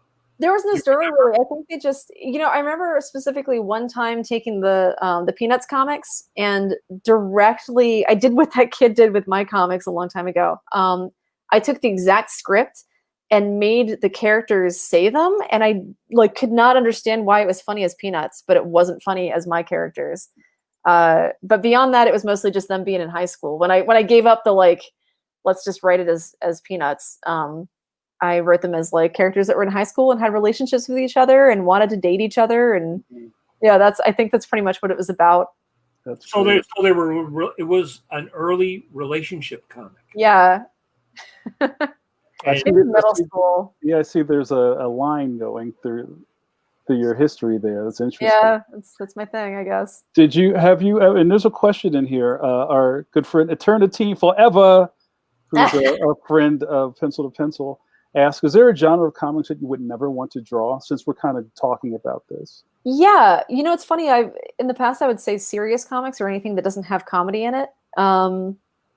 Yeah, I think that's really just it. I cannot understand drama, like just straight drama. It's weird. I was about to say it's kind of odd because right now I'm doing a comic that's a little bit more dramatic and it's more serious, but there's still jokes in there. I can't not put them in there. Right. So anything you don't want to do like a detective comic. Not real. I mean, you can make those things funny. Like the only series that I actually read that was like Capes and Tights-ish was Alias. Mm-hmm. And it was because the jokes, I mean, the girl, Jessica Jones is practically Hazel, just a grown up version that talked about other things. Mm-hmm. I still drank as much, so. And there's another creation question from Eternity. Did you read Hazel? Oh yeah, that's true. No, I'm sorry. I was referencing the main character from Girls with Slingshots, but I didn't learn about Hazel until much longer. Yeah, I knew about both parts of what you were saying. Yeah. Mike was referencing the old strip that Hazel was character from Girls with Slingshots. Totaler. Eternity asks, what is the hardest thing about comic creation that you could change if you could? Ooh. If I could somehow reread everything that I write with completely fresh eyes every once in a while, you know, when you like overwork, you have an idea, you think it's great, and the first time you write it down is usually just right, and you just keep working at it and keep editing it, and then you wind up ruining it because you know what the joke is, and then you're like, oh, but they're going to guess that too quickly, like they're in your head already, and you just overwork things. That's what I wish you could just. Yeah, you noodle too long at it, right? Yeah. It's almost like the eternal question that a lot of people ask cartoonists is, how do you know when you're finished? Or how do you know when to stop? Yeah. Right. When it's time for FedEx. That's right. The FedEx truck is outside. That's when it's time to stop. I can tell you've been in this for a while, Mike. Well, how do you know now, since time kind of all relative with the internet, right? Is it like I have to update this so I can't go back and fix this anymore? I know. That's pretty much it. That's the reason I gave myself the Monday. I was thinking I could just write this whole book, you know, quietly in the background. But if I don't have that deadline, I'll just keep noodling with things. And then, you know, really ruin the magic of it. Mm-hmm. Mm-hmm. Do you do that every once in a while? Do you kind of ruin? You go past the point where you're like, but at least there's another. With this, luckily, I think I'm working fast enough. It is forcing me to, like, you know, just get on a bit and get done. You know, I'll kind of Mondays are like my day to relax a little bit. Tuesday is thumbnails. Wednesday is pencils. You know, I want to start coloring by Thursday or Friday. So I kind of have a little bit of a loose schedule that I need to try to make it for. Mm-hmm. And are you working digital or traditional? I'm doing both. I got an iPad. I'm really impressed by it. It's really amazing. I finally shelled out for the really big one. Mm-hmm. And I've been doing the pencils with it. When that earlier question came up, I was thinking like, oh, if only you could, but this is what solved it. The problem where you're like drawing out the thumbnails and they're all great and everything. And you're like, oh, but actually, if this was just a bit bigger, or like when you penciled it and you're like, actually. So I've been doing the preliminary work on the iPad. And it's also been really nice to just work wherever I want to. If it's dark out, it doesn't matter. I can work outside. Mm-hmm. But being able to like move things around and you know, play with the composition and have different versions of them and look over them to see which one tells the story better. Same with like, I'm still hand lettering everything and hand lettering or, you know, hand doing the word balloons, because I still feel like I want the original art to look really good if people are going to buy it. And I want them to have the whole story. So, in order to do that, I've got this really convoluted process now to make sure that everything is exactly the way that it feels like it should be before I print out. So what I'm doing, in case you want a more involved answer, since you guys like to talk shop and I do too. Yes, please. So Lucy Isley, I'm sure she's not the one who came up with this, but she may have been. She's very innovative. But she's the one who made me realize that an easy way to transfer your digital sketches to paper that you can draw on without having like the blue lines, or, you know, we don't have printer ink that's erasable yet. Unfortunately, nobody's going to make that because digital is going to take over. Wouldn't that be great though? Oh yeah. So instead, what I do is I do the pencils. I finish them up completely. I even have lines for the height of it's almost like an Ames lettering guide on the background. I just kind of superimpose it over the letters actually after I have them placed. I flip it digitally backwards, and then I print it on the back of the paper that I'm going to draw on. And then I put that on a light box so I can see the, you know, backwards inks underneath straight through the light box. I don't have to worry about erasing. I don't have to worry about blue lines still being there. It's great. And you get to see if anything is like, whoa, what's up with that face? Right, and I find out in that stage for sure. Wow, it's been awesome. That's really smart. Right? And this is so obvious. And like, how did I not come up with this before? So I have a large format printer just for that. That's the only thing I use it for. So you still ink traditionally. Do you enjoy the stack? You have a stack. Yeah. And it's already kind of nice. I'm like, yeah. I love the stack. And are you using nibs or pens or what's your No, that's where I'm a little bit embarrassed because I still can't. I haven't learned how to do brush inking well enough, and I could have learned these past 5 years and I just didn't. So instead I have you guys seen these ones before? The Yes. Like, Oh, those are is that the Kuratakes? they're actually, are they Kurita? No, they're zebra. Oh, the zebras. Yeah, so they have like, like where is my? Yeah. You can kind of see it. So it's a nice sharp tip. Mm-hmm. And what I wind up doing is if I've used one and the tip isn't sharp enough to do like a really, really scratchy, tiny light line, I just put a piece of tape at the end and I use that for the thicker lines that I start off with. Mm-hmm. And I'll just use a fresh one for like eyes and mouths and details and stuff like that. What do you use for lettering? Same thing? I'm just using microns, just 05, 08 for boldface. So people are taking notes in the chat room. Yeah, right now. Yeah. Those are cheaters' tools. Yep. You should use brush. But we'll forgive you. You know what I have been getting into, and this has become kind of a problem because I want the originals to look so nice at the end. Sometimes I'll want to have some grayscale, and actually, so what I've also been doing, there's somewhere else I'd bring them up and show them to you. I've been before I started publishing them in May, I did these big sheets of just like actually just shitty printer paper because I think this shows up more interestingly on that, and did these big washes of watercolor and kind of like toothbrush sprayed all over them and everything, made these pretty subtle textures, scanned them in, and I superimposed that over the very finished piece. Get rid of all the white space around the gutters and everything like that, and just have it superimposed over the colors so that it doesn't feel quite as digital. But additionally, I'll use the what are they? These are Kuretake, the zig. Oh yeah, I like those zigs. Color, yeah.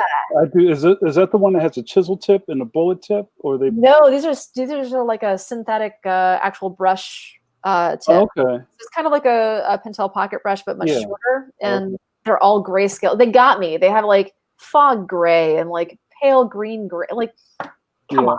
Yeah. I cannot buy all of these. Buy all of them. Was there a cartoonist whose line you loved that you wanted to imitate?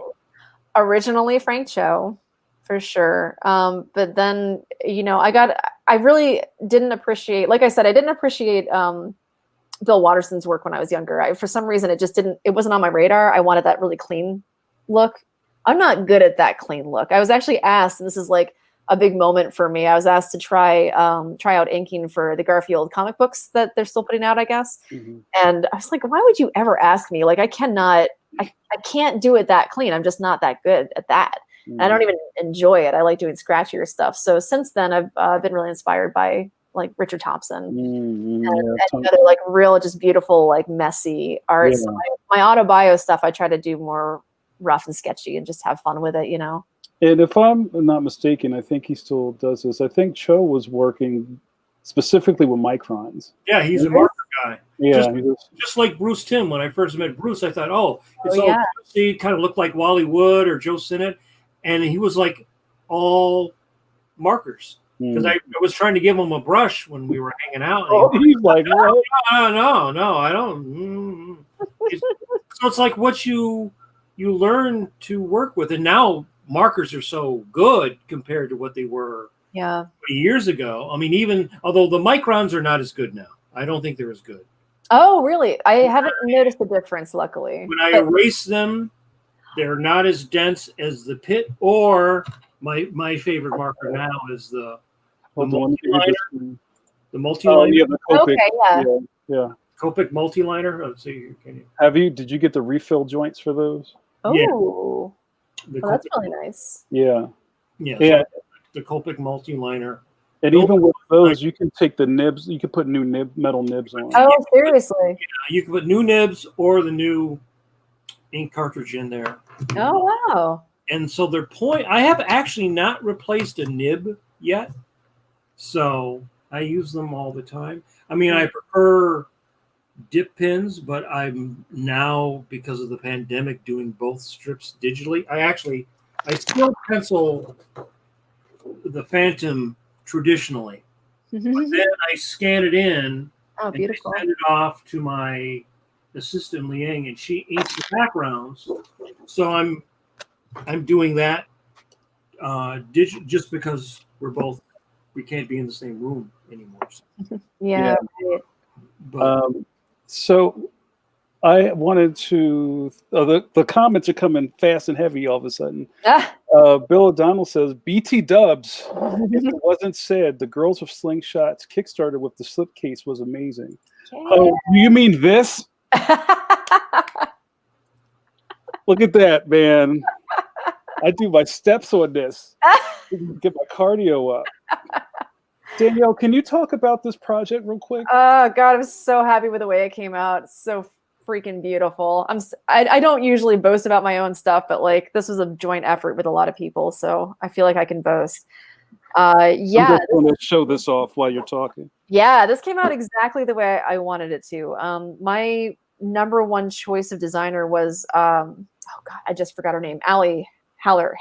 I don't know how to pronounce her last name, but she laid out the Ojoy sex toy books that Erica Moen put out. Mm-hmm. And I was just so blown away by her skills, and she just killed it. I didn't even think she'd have free time. I was too shy to even ask her when I should have. Kind of last minute asked her, like, would you be interested in doing this next year? I'm sure you have way too many clients already. And she's like, nah, sounds great. And she wound up reading all of Girls with Slingshots so that she could get some like context for all of it. Mm-hmm. And wound up just like adding things in there that I hadn't even come up with, just based on her, perspective of the book, which was great. So I hired my first intern, Leilu, to color the first 1,000 strips because they were all in black and white originally. Mm-hmm. So it's all in fresh color. There are, I think, about a dozen brand new strips in there that I put in to kind of flesh out some stories that I felt like weren't quite fleshed out, or just for fun, some of them. And then there's a lot of extras in the back. So on top of that, the company Global PSD that did the printing, they will just do just about anything for any creator who wants to do something creative. Like they're really into being a little bit innovative. I actually didn't really take advantage of how much they would have been willing to bend over backwards for me. However, the color is very specific of the cloth that goes around it. Mm-hmm. I had them kind of emulate the color of my hair. I love it. That's great. They had like 30 or 40 stock whites, and I was like, none of these are doing it for me. And they're like, give us a Pantone number. And I had this like, somebody had stolen like a Pantone pastel book that nobody has. Or like, we had to go out and buy this book because we don't have it. Yeah. And I found like an off gray because I didn't want it so white that you could get fingerprints on it. Mm-hmm. So I'm sorry, you got me off on a roll, but like, no, this is what it's all about, man. I was blown away that they could take a Pantone color and self-dye. Right. And that's also like the kind of like the course of a self-publisher, where you have to think about every minute detail and nothing happens on accident. Yeah. Yeah. Right? And I think, and that's kind of things that we would notice that when you meet other people at a show and you do the thing like, how'd you make this? Who's your guy? Right. That's, oh man, look at that. Oh, look at the gilded, like we're kind of like craft hounds. Yeah. We love that stuff. We like paper. We like right. Somebody asked a question about coloring Girls with Slingshots. Now I can't find it. Was there some drama that happened with you coloring this collection? I don't think there was. I hope not. I'm kind of looking back through the time. Ranger isn't here, is she? She was awesome, by the way. I also felt really proud of myself that I could hire her, like, and give her a decent wage for. It didn't feel like it was decent. I wanted to pay her more, but I gave her a year's worth of, a living to color those things, and she kept me busy because I had to get all those PSD files from way back when prepared for her. How do you save all your files? What's your process of saving your? Because I mean, that's one of the things about digital, is that things die. Lives die. Yeah. How do you keep all your stuff? Oh, that's a good point. I'm not very good at that, actually. I just kind of cross my fingers and hope nothing dies. Girls with Slingshots, at this point, maybe I shouldn't be shooting myself in the foot, but I kind of am like, well, I did the book. That's the only thing I really needed to do. If nothing else, there are PDF files of all of the internal pages and everything. So I'm not worried about those anymore. But now, I just kind of keep them on Dropbox and on my main computer and hope that that's enough. I don't know. I feel like if nothing else, I have all the originals. I can rescan them and recolor them. One thing that I love, just double my work again. I know. Here's a detail in this collection. I don't know if you can see it. Is that Danielle has the number of each strip Yeah. in the book, which I think is cool. So you kind of maxed out almost at strip 2015, something like that. Yeah. That's Do cool. you have specific memory? Because this happens to me every once in a while. When you look back on something that you drew, you remember, what was going on at that day, at that moment in your life. Do you have that when you look back? I feel kind of bad that I don't. I have a really bad memory. I wish I had a name for whatever I've got because I definitely have a problem. I get it from my dad, and all I can say is that I have a terrible memory. But however, this may go back to me, being my own friend, but the strokes and like the things that I did, I can remember the way they felt for certain. There's also a certain time you were talking about dip pens. When I found out my grandfather had actually also been kind of an illustrator, he didn't go into it professionally, but he was talented. I inherited his box of art tools from college, and I decided to start doing girls with slingshots with a dip pen. And I mean, I did not know anything going in, so I just took his old nibs from the 1940s and used them to do, I think, about 100 strips. I just went ahead and did it. I was like, why not just try it? Those are good nibs too, because those old stuff. Yeah, I guess so. really good. I mean, I have boxes of old. I will buy old nibs, and some of them are good enough that when they get a little dull, you can just drag it across a piece of sandpaper. Oh, nice. Sharpen it up a little bit. Yeah. Oh, sweet. This is what we do here at Pencil to Pencil. I like this a lot. I wish I had known that, in 2012. Yeah. I have a couple more things, and we'll start to wrap up. Oh, and after I ask these questions, do you want to show some images? Yeah, I got a few things. Okay. All right. So Desiree, who I think had to check out, asked, have you found a decent gluten-free beer yet? Oh, I saw that. And I was like, I need to answer that because I have one.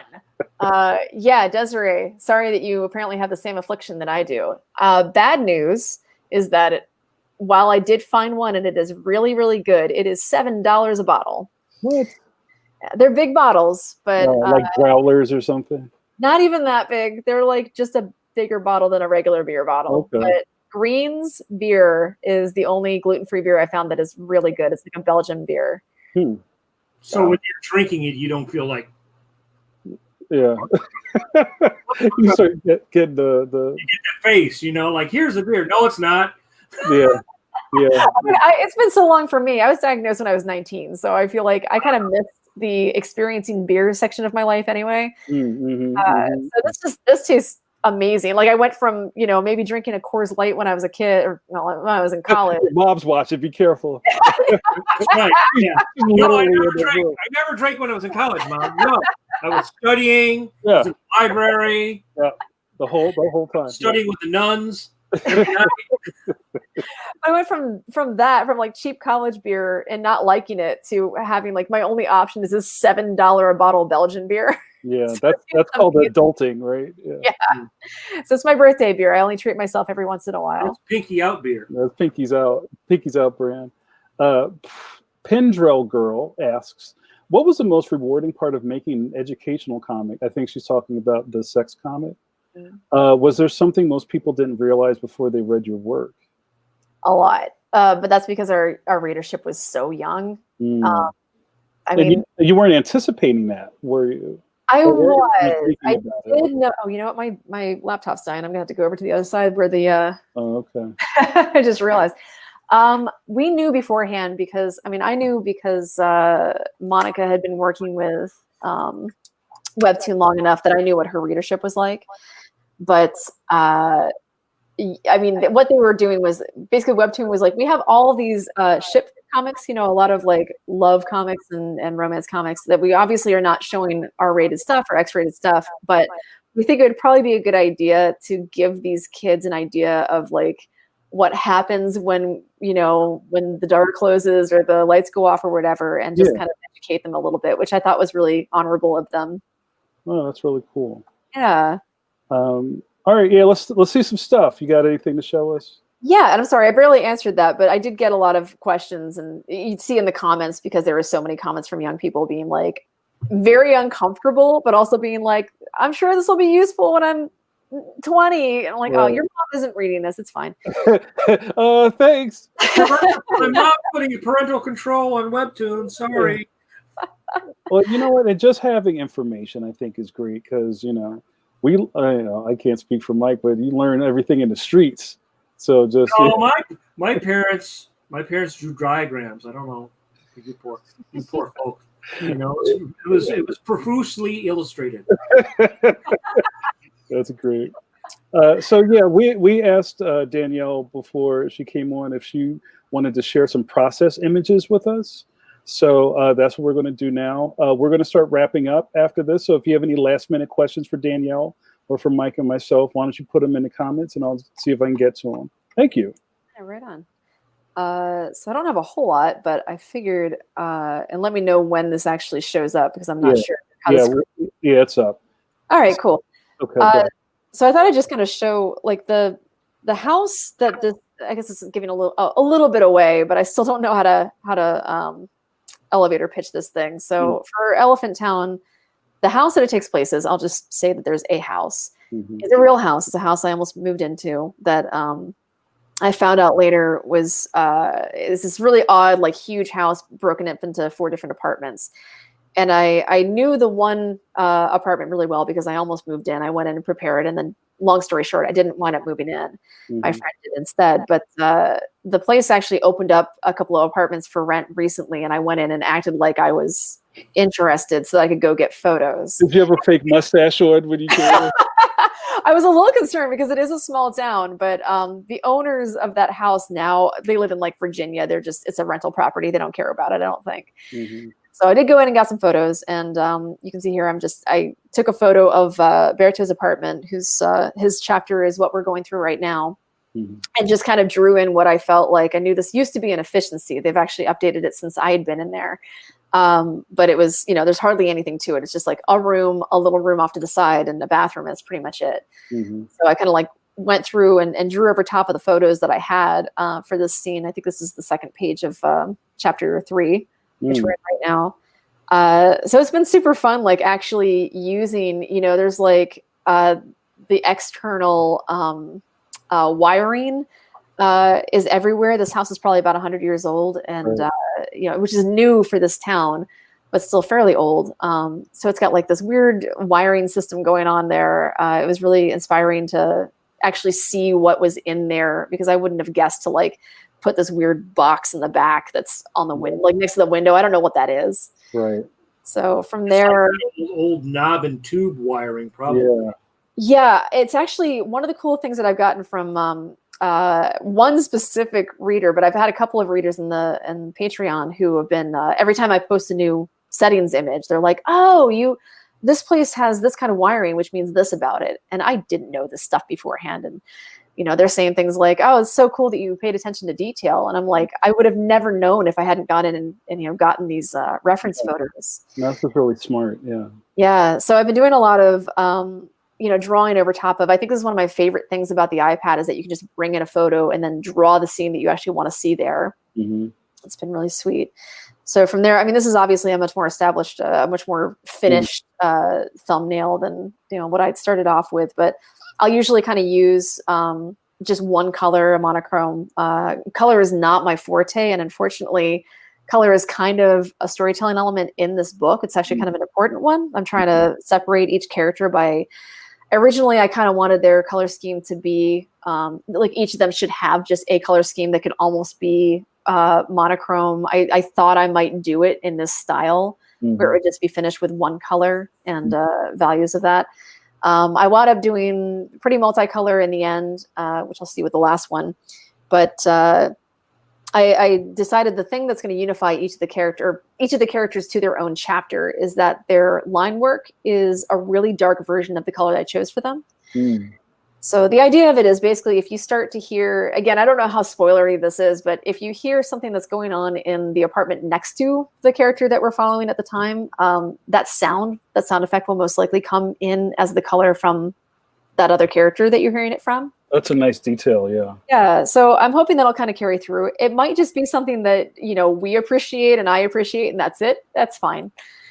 So from there, this is kind of like a finished pencil essentially for me, but I would go ahead and just like pare it down to just this, bring it into a file that's already pre-sized in Photoshop, flip it, and actually, I'm trying to think of it. It'd be kind of fun to show you the actual finished thing for that. Be under use, or actually it'd be under print. So these are the ones that I use to print because I really like streamlining things to work less. I'm one of those lazy people who, because I'm lazy, I come up with really, I think, pretty efficient ways of doing things. Yeah.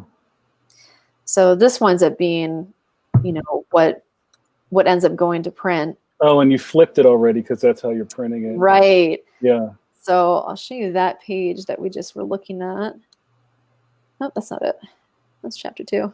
Chapter 3. I love process stuff, man. Yeah, man. I love that you guys can do this share screen thing because I would love to see other people you guys have on do stuff like this. Chapter 3. Are we in chapter 3? Oh, it's because I have this one on. There we go. So page 2, same thing, but down at the bottom I have Elephant Town chapter blank and page blank, so I can just write those in really quickly down at the bottom too. On the board, right? Yeah. Yeah, and they're already. I mean, sorry, this is probably like totally old news to you, Mike, because you actually did things that had boards pre-made or. But to me, I'm like, oh, you know what I could do? I could pre-print these things. So I'll print it backwards, and actually, you kind of got a view of some of the other ones. The ones with the with actual lettering in it. I just kind of like lettered out roundabout where the letter should be. So wait a minute, let me ask you a question because I know you're hand lettering all of your dialogue. So you're kind of like typing it in on like a kind of like a basic font, and then you're just hand lettering it in your own style. Yeah. Is that it? And you're doing the word placement for placement when you letter it. Is that kind of what it is? Yeah. So it's just kind of like to give me an idea of where things should be. Yeah. And then actually, I guess. Yeah. And the reason I'm asking is I'm thinking, I'm not surprised, but I think it's interesting that you're kind of laying out the text ahead of time in something that's not your own handwriting. Right. You know what I mean? Like I know a lot of people have made fonts out of their handwriting just to kind of move the process along. So I don't know if you maybe considered doing something like that. I mean, you have your system already. Yeah. But like, would that make it harder or easier for you? I don't know. This has worked well enough, and I keep on tweaking it as I go. I've definitely changed the letting and some of the on my standard font that I've been using for it, and I've just been dropping it in Procreate. Procreate's not great, just like Photoshop. Procreate is not great for text at all. It's very frustrating, actually. Yeah. But I kind of just have a template pre-made, and I just keep tweaking it as I learn. Whenever I start hand lettering, I'll be like, oh, you know what? Actually, I think I do need a little bit more space for this. So I'll just like tweak it a little bit, see how it goes next time. Move it around a little bit. Yeah, make some notes on that. Have you picked with Clip Studio at all? No, I heard you guys talking about it in the intro, and it's funny that you're just like, oh yeah, just buy 8 copies and use them for whatever you want because they're so cheap. I did buy it, I think, 10 years ago when it had a different name. It was Manga Studio back then. Yeah, I literally never opened it, and I feel like such a dummy. But it happens because you have what works for you. Yeah, and we talk about cartoonists almost like rituals, right? Like you have your system works. Your deadline is Monday. There's no time to dick around with things, right? Well, the worst thing is I had 5 years that I could have absolutely dicked around, and I did not.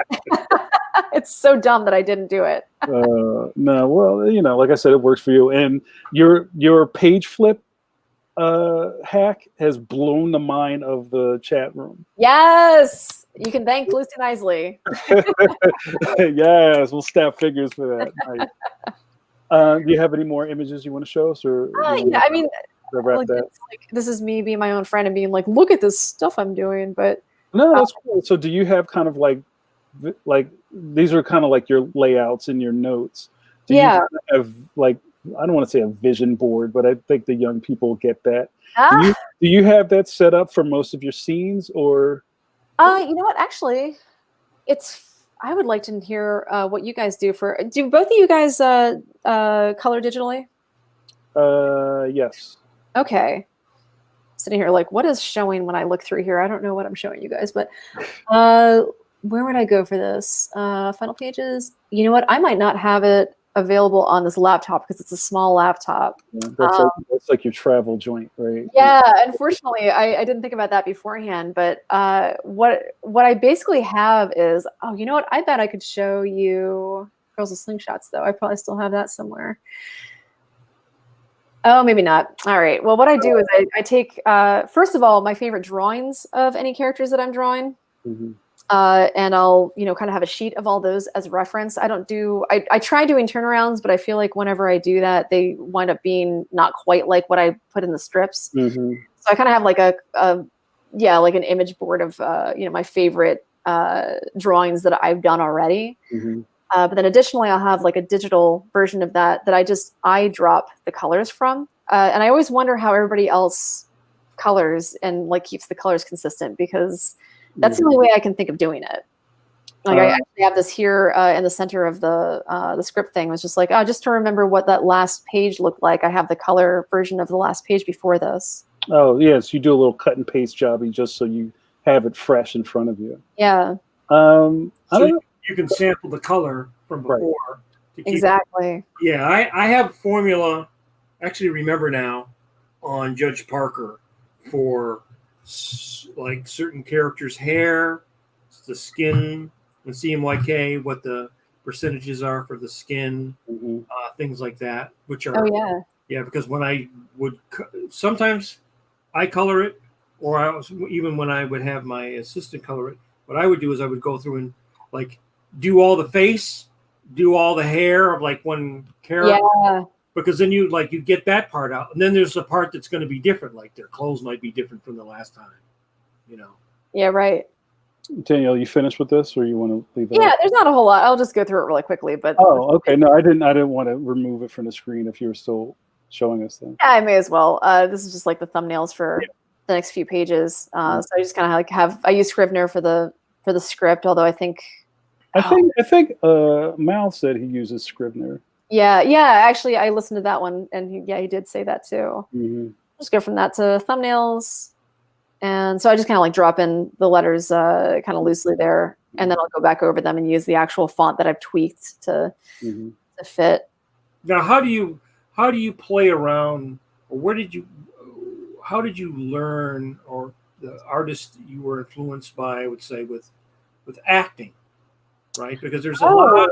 Because humor is very expressive compared to straight ahead adventure stuff. You probably have broader expressions and gestures and things like. So were there artists that you picked up, or you say, I really like the acting, by Stan Goldberg or something? You know what I mean? Things like that.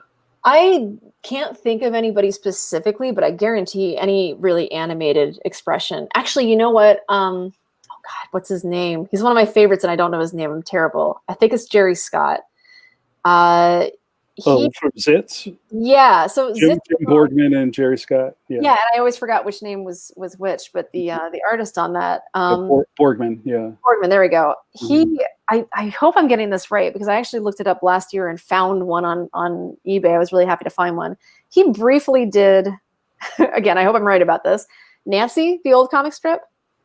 Oh, he may have had a run on it, maybe before they got Olivia James. Yeah, a couple years, and I had a hard time finding a small paperback version of it, but I did. I remember hating Nancy, and I'm sorry to Nancy fans, but hating Nancy, and then he did a run on it, and I was like, oh my God, I love Nancy now. This is beautiful. And then it went back to like this really stiff, version of Nancy afterwards. It was so weird.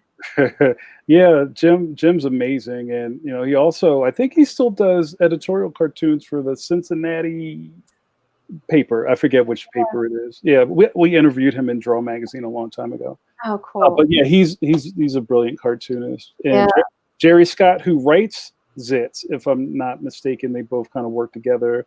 Writes Baby Blues and a bunch of those other books. Yeah. Yeah. See, we're comic strip people. This is just it's like knowing the science elements. I just know this stuff. I know, I love it. So what was the first comic book that you got into then? God, I just didn't. I really didn't. So you're not a comic book person. I'm really not. You know, Alias. But you are now. You read comic books now, right? No, not at all. And actually, not only that, I feel like I barely read any graphic novels, which is kind of terrible to admit. But there's just a few of them that come out. I finally I got really picky with my the bookshelf that's right next to where I work. I just wanted to have the ones that really inspire me. So I really pared down to like the few books that I'm really inspired by, and I just reread those pretty often to try to remind myself what I liked about them and try to emulate that. Just Garfield's volumes 1 through 6. You have to have like a big omnibus of Garfield somewhere in your studio. I don't have a single Garfield book. That's a shame. Did you ever look at people like Roy Crane? I don't know who that is. Mm-hmm. Look, I would suggest Roy Crane and Wash Tubs. One of the best of the business, and it's humorous. So you may find it was great with gestures and acting and everything like that. Great with story and a fantastic draftsman. He used to do stuff on duotone board. Oh yeah. But you might end up liking stuff like that because he was very good at acting. Nice. I'll look him up. I did. I've been kind of on my Instagram the last couple of weeks, and I don't update my Instagram enough. But I've been doing kind of spotlights on cartoonists. I saw that. Yeah, and I've been heavy into Hank Ketchum, so I'm a big Dennis the Menace fan. Just his attention to line work and all that he did with a nib. Oh God, yeah, he's incredible. And I didn't appreciate that growing up, of course, until I got older. I think I also in my Instagram I found an old Speedball nib catalog. Oh yeah, that had all the different strokes, with the different nibs you could get. That makes a big fat line. It's still worth investigating. Yeah. But this week I'm going to the week's halfway over. I want to do Walt Kelly and do some pogo. Yeah. So, like you said, we're all kind of fans of this stuff, and, just doing that deep research just always makes your stuff better in its own way. Yeah. Are you still screen sharing for me here? Oh no, I took it down, but no. I can bring it right back up. Oh, no worries. I was going to say there's one thing that I am so fascinated by how people by other cartoonists, how they collect their ideas. Mm-hmm. And I don't know if have you guys heard of Scapple? It's also made by the same company that did Scrivener. No. Okay. Scrapple or Scaffold? What is it? It's a terrible name. It's Scapple. Scapple. Well, here in Philly, we eat Scrapple. So next time you come to town, we'll have some Scrapple. Yeah, right. So let me show this to you real quick. Originally, I had this huge white erase board and a bunch of Post-it notes and the colors that each of the characters are going to be shown in. Uh-huh. And instead, my boyfriend was going through his he's a high school art teacher. He was going through his art education major at MICA, and he had to use this program called Scapple. And he was like, I think you'd like it. And so it's basically the exact same idea. It's just digital and it's endless, and you can make it, whatever size you want. Oh, it's really brilliant. So this is kind of like this is the whole skeleton. Yeah, this is not like the genealogy, but this is kind of like the framework for your entire story. Yeah. Right here. And I love you have all your strings attached to it, and you can put like an FBI. Yeah. Right. Follow the money. No, that's brilliant, especially with the color coding is by the color of the that is attributed to the character, right? Yeah. Like you showed us the green from the one apartment is the same character there, right? Yeah, you got it. Yeah, see, I'm smart. So if I can find it, I think I've got access to this here as well. Do I have that? I think so. So I've actually been laying out. Would it be? Oh, actually, I even have the sound map. So if you can hear, something in the stairs in Miranda's bedroom, then you'll hear it in Chris's kitchen, that sort of thing. Yo, I love it. Super helpful, so I can remember, like, if a sound happens one place, it'll happen somewhere else. I'm trying to remember if I haven't actually opened this in a while since I have been writing. Yeah, I love it. Oh, here we go. Hold on. It'll be under. Sorry, I didn't have this prepared beforehand. No, and you know what, Danielle? I'm almost thinking like you are thinking like a mystery writer. Yeah, a lot of this, I've never had to worry about continuity the way that I do with this book. Yeah. So, oh man, yeah, I don't know where it is. Obviously, I haven't been writing for like months. But what just send it to me later. I'll take it. Yeah, I'll show it to you later. You can stop the screen share thing. Oh, okay. No, that's really amazing. So what I've been doing is actually laying out each page with that now. I've realized Scrivener it's great if you're a really, I guess, literal person. I don't know. I gotta have like, I'm used to thumbnailing on the backs of envelopes and stuff like that, and that way you can like cross things out and still see them. So what I've been doing is using that program Scapple and basically having like kind of an ongoing long scrolling down thing that I place the word balloons in essentially. So I use those little like Post-it notes as word balloons. So gotcha. I'm going to put them, and that way I kind of can lay out the page while I'm coming up with the script as well, because they really do go hand in hand. Now, how much of this process has changed since Girls with Slingshots? Is this totally different? So different. I mean, everything about it feels so different to me. Huh. Especially that it's planned beforehand. And how much of this was like on the fly? Like, I know you said you had a 5-year gap in between projects. Were you like doing a lot of research on how you can tackle this next thing fresh? Because I'm sure you figured a lot of GWS out on the road. Yeah. Right. Yeah. And now that you're starting over in a way, you can go, you know what? I wish I had thought of this step. Yep. So you're doing a lot of that. I'm spending a lot of time, and I know the first several months that this is going to be like a lot of work doing this, just planning out what each of the spaces look like. I've got the floor plan for the whole house. I'm starting to draw out like what the actual workspaces where they work look like. So now I have a couple of stock backgrounds that I can just drop in when I do want to be lazy about it, or when it doesn't really require much more than like, you're in this room. That's all you need to know. Yeah. So that's been nice to prepare for. I had never done turnarounds of my characters before. And while like I said, I feel like they generally don't look the same as they will, in the finished product. It is really nice to be able to go back and refer to that. So that's super nice. I have one more question for you, and then we're going to let you go pee. How did he know? I'm a good producer. I have an instinct. One thing that I love about strip cartoonists, who basically it's all been you from the strip 1 to strip 2098 or whatever you did with Girls with Slingshots. How many parts of that journey do you see in your old work where you totally leveled up? Like from the beginning, and then maybe in the middle of like year 3 where you're like, oh shit, I can totally draw this stuff better than I could 3 years ago. Yeah, I mean, milestones in that script.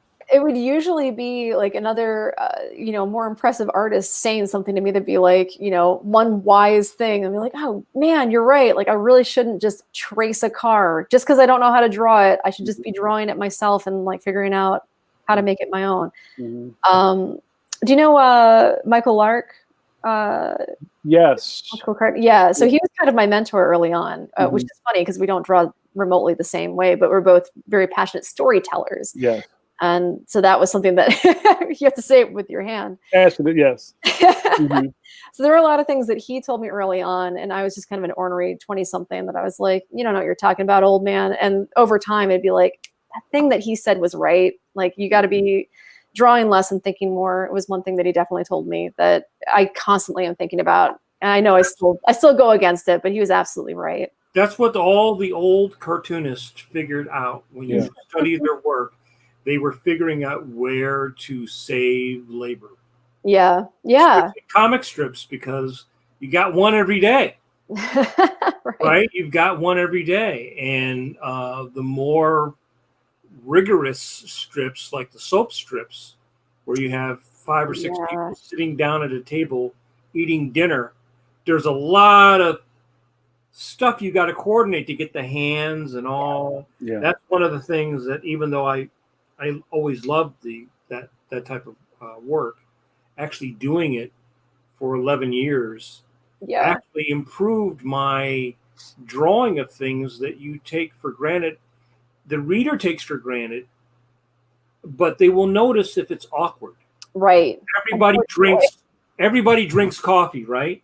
They will notice if you draw the hand on the cup and it doesn't look like it's going to the person's mouth. Right. I can't really explain it, but it sort of disrupts their believability.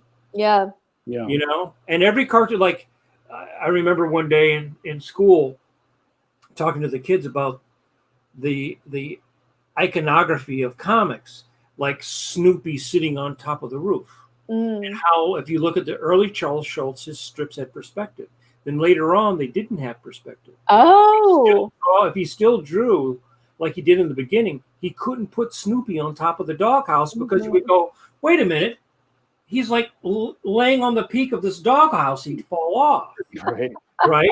Nobody thinks about that because of the way he designed everything, right? So even in your strip, if you're designing human beings, but they're doing things human beings, like on The Simpsons, the kitchen, the people fit underneath the table, it's like real space. Yeah, yeah.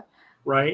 Yeah, I feel like I made not a huge mistake. It's fine, and the look is right for this book, but I feel like I made it a little bit too realistic. I made the style for this a little bit more realistic than I kind of wanted to. Jamar, when you asked about, like, you know, Landmark's back with Girls with Slingshots, it was kind of painful to go back through all of my old strips, not for the reason that you'd think, but because I think there was a period in like 2007, 2008 where there's still a lot of mistakes I was making, but I found my stride in simplifying and, you know, punctuating, like making a shorthand for facial expressions for certain like expressions and certain gestures. And I was having so much more fun doing cartoony stuff. And for some reason, I don't know what got in my head. I was like, I need to get real about this and make it more realistic. And no, I didn't. I am not a good enough drafts person to be able to do that. Right. And now I'm trying to like keep up with the style that I've already started for this, because I've been so inspired by so many animators that work their asses off and are like magic and do everything perfectly. So there's a bit of me that's like, after this, I'm probably going to go haywire and go the opposite direction and do just messy, fun, cartoony stuff. You're going to do Trash Bird? Some people will definitely think it that way too, you know? You know? Wow. I think there's a part of you when you're young that you want to prove that you know what you're talking about. Yeah. As an artist, you want to show your chops. You want to say, I know how to draw a car. I know. I mean, if you have pride in your craft, that's what I'm talking about. If you have a pride in your craftsmanship, there's that part of you that's like, hey, I drew that brick wall in perspective and that tree and that other thing. And you feel like I accomplished that. Yep. You know, and there's some people, when we were talking about Jerry Ordway, there's some artists who love doing that. They love drawing a brick wall. They love drawing, right? They love drawing a car or a train, a bridge in perspective.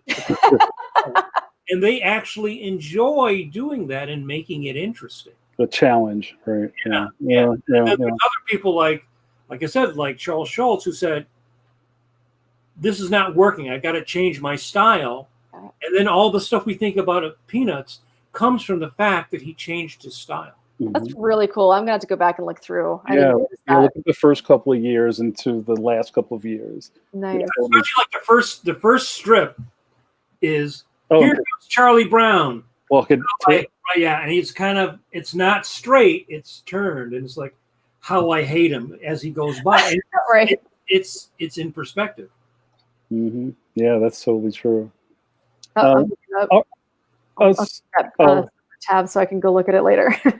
So Danielle, we're gonna cut bait, as I know you have other things to do with your evening, and I really want to thank you and thank all your readers who joined us tonight. Yeah, thanks, guys. I have to say, Mike, are you ready for this? Danielle has been the most watched live episode of Pencil to Pencil. Hey, thanks, guys. Congratulations. You guys graduated. That's all. That's right. Yeah, more and more. So Danielle, you want to give a plug for where people can find your work and your Patreon and everything? Yeah. Yeah, so right now, like I said, we're working on a dedicated website that all of the chapters will be put on as they're finished. But right now, if you go to elephant.town, that will bring you just directly to the Elephant Town tag on my Patreon. So you can just read whatever has been posted. It's not the most ideal way to read it, I'm not going to lie to you, but it's there if you want to slog through it. But I've also been, I failed to mention this earlier, a week after I put it up on Patreon, I'm also putting it up on Instagram, which has been really interesting to try to cut up this, traditional style comic book page into something that can be swipeable, that's enjoyable to read.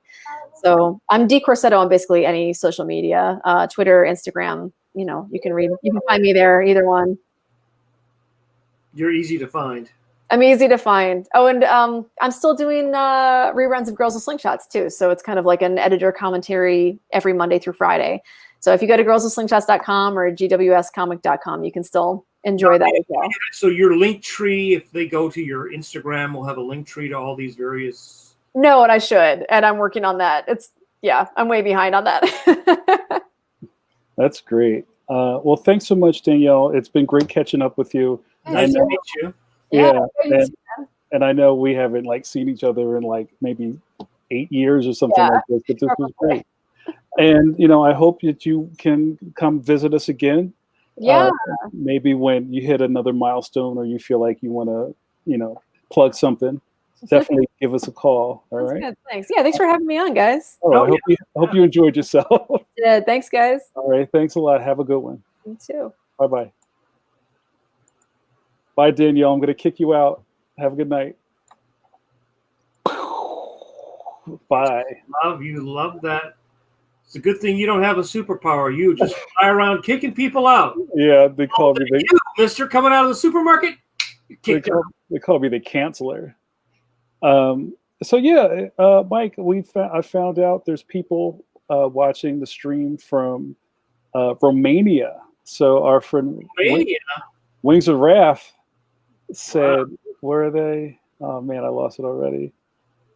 Wings of Wrath said the stream has been informative. Well, we're staying up to 6 a.m. to watch it. Romania, Eastern Europe. We're worldwide, brother. Appreciate that. Thank you. Yes, I'll be up at 6 a.m.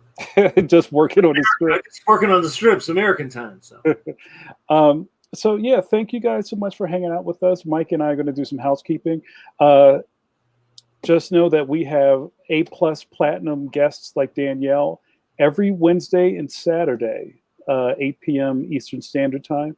Danielle won't be on every week, but we have on all of our social media. Every week. Come on, we know you're in there. We have on our social media, we give you the guest and let you know who's coming on next, so you can prepare for it. So get into the habit of just checking in with us every Wednesday and Saturday at 8 p.m. EST. Something's going to go on, and we're here like clockwork. We took 1 week break. That was kind of like our spring break, right? But our summer, that was in Virginia. So our summer vacation. But yeah, we've been live every Wednesday and Saturday since the beginning of COVID in the States. So since April 1st, we've been doing this every Wednesday and Saturday. So please, YouTube guys, if you really enjoy what we're doing, please subscribe, like this episode, and come back. Spread the word. Signal boosting is super important. We just saw, Mike, a little while ago, somebody put us on their top 5 podcasts to listen to. Yeah, that was super cool. And we want to get the word out. We're experts talking about the really deep diving of cartooning. So, and just like tonight, we found out that Danielle's flip page technique just blew the room up. People were like, what? Taking notes. So there's always something to learn, no matter what level you come in at. So I think that's important. Mike, any last words before I tell you about the guest for Saturday? Oh, no. Come on. Tell him. All right. So Saturday the 5th, we're going to have Terry Beatty on. Long time buddy. Terry Beatty is exclusively doing he's doing Rex Morgan, right? Right, he's writing and drawing Rex Morgan. He's writing and drawing the daily legacy strip Rex Morgan MD. He's doing a fantastic job, and I'm really excited. Creator of Wild Dog. Oh right, yeah. So when that was showing up on and he did Miss Tree for a long time. Miss Tree, yeah. These guys had a very long and varied career. Yeah, I'm very excited about that. And then on Wednesday the 9th, we're going to have Bob McLeod on. Yes, that's right. The New Mutants, Bob McLeod. And we'll spell his name right. Yeah, we'll spell his name right. There's been, I don't know if you follow Bob on social, but the New Mutants movie that finally came out, and Bob was the artist on the very original look of the New Mutants in the first run of the book from Marvel, and they kind of did him dirty in that movie. Like they didn't get his name right in the credits. You know, we could talk about that because I think there's something to be said as long as the check clears. Well, I think there's something to be said, especially as fans these days are connecting more with the cinematic universe portion of our hobby versus the comic books, that the history is right. You know what I'm saying? Well, actually, probably more kids will know the Black Panther from the movie than will ever, in the future, forever read any of the comics. Yeah. Yeah. They will still sell trades, but, you know, when you go to a convention now, if you're 8 and you saw Black Panther, you didn't read some old Jack Kirby, right? You're never going to read it. You know, you're just going to play the video game or go to the movie. So right. it's important. I think most artists feel that you want to be respected. Right. If it's not money, at least give me respect. Money is great, yeah. But you especially want respect. Yeah. Because none of that stuff would exist without the artists. Yeah, that's super true. You know? So, I mean, even I saw Bob talking about it the other day, and they were saying, you know, well, he's fortunate. And I go, no, Disney's fortunate, right? Disney's fortunate that you created something that they can now make something out of, right? Mm-hmm. So they always do better in the long run. I mean, again, this is a demarcation in generations too, where for my generation and the guys older than me, because Bob's older than me, when you work for the corporations and you created a character, if they made $1 after costs, they recoup they keep 97% and they give you a couple pennies, right? Mm-hmm. So they're still making the lion's share off of all this stuff. So it behooves you to create your own content. It really does. And, you know, I think that kind of may surprise some people because a lot, you know, like we talked about Danielle and how she got into the business of doing comic strips, and even Spike, who we talked to earlier last week. Everybody has a different entry point into this. And there are some people who are straight up comic book heads, and their dream is to draw Batman. Their dream is to draw the X-Men. Or to draw, you know, I would say in my experience, most young artists I meet don't want to draw that stuff. They want to draw manga. Right. You know, they want to draw manga. And that's you try to explain to the young artists that probably your safest bet for trying to do manga now would be doing a webtoon, because the American publishers don't do manga. Yeah. They're trying to do Daredevil or Batman or Spider-Man. They're not interested in doing manga. Right. They're interested in having versions, you know, more material of the characters they own, not Miyazaki, you know, right. not, you know, so you can learn the craft. My thing is, I think, is to learn the craft from the previous generations and then apply it to how you want to work today. Yeah. Like drawing, perspective, you know, anatomy, all those crafts apply to modern comics. And you may not want to draw Spider-Man or, you know, the Hulk or Judge Parker or whatever, or even Garfield. Right. And that's okay. Right. But that skill set will help you do what you do better. So yeah. I think that's what I hope that the young artists watching this can take away a little bit each week from each guest. And that's like a quiver, an arrow for your quiver, right? Mm-hmm. You know, maybe the flipping the thing works, or And maybe using the marker work, or maybe using the pen works, or maybe using the brush works. So, right. You know, everybody's doing comics. Everybody's doing it a little bit different way, and maybe one of these ways will work for you. Yeah, thank you, Mike. That was very succinct. All right, you guys, it's we're almost at the 2:30 mark, so we're going to wrap this up. We gotta go. Thanks so much to our guest Danielle Corsetto. Thank you to her fan base who showed up in droves. Like I said, this was our highest watched live podcast so far. Thank you for that. Hope you guys stick around to see what comes next. And also thank you to my best bud and co-host Mike Manley, modern master of comic books. Wow, thank you to my co-host. Think of something. Modern master of pods, Tide Pods, isopods. Thank you. Yeah. So we will be back Saturday evening. So now that we have kind of created a new outro that everybody's loving, we're going to do it now. You guys have a great night. Thanks for watching us. And don't forget, wash your hands and then Kirby hands. I got to turn this off and do that. Good night.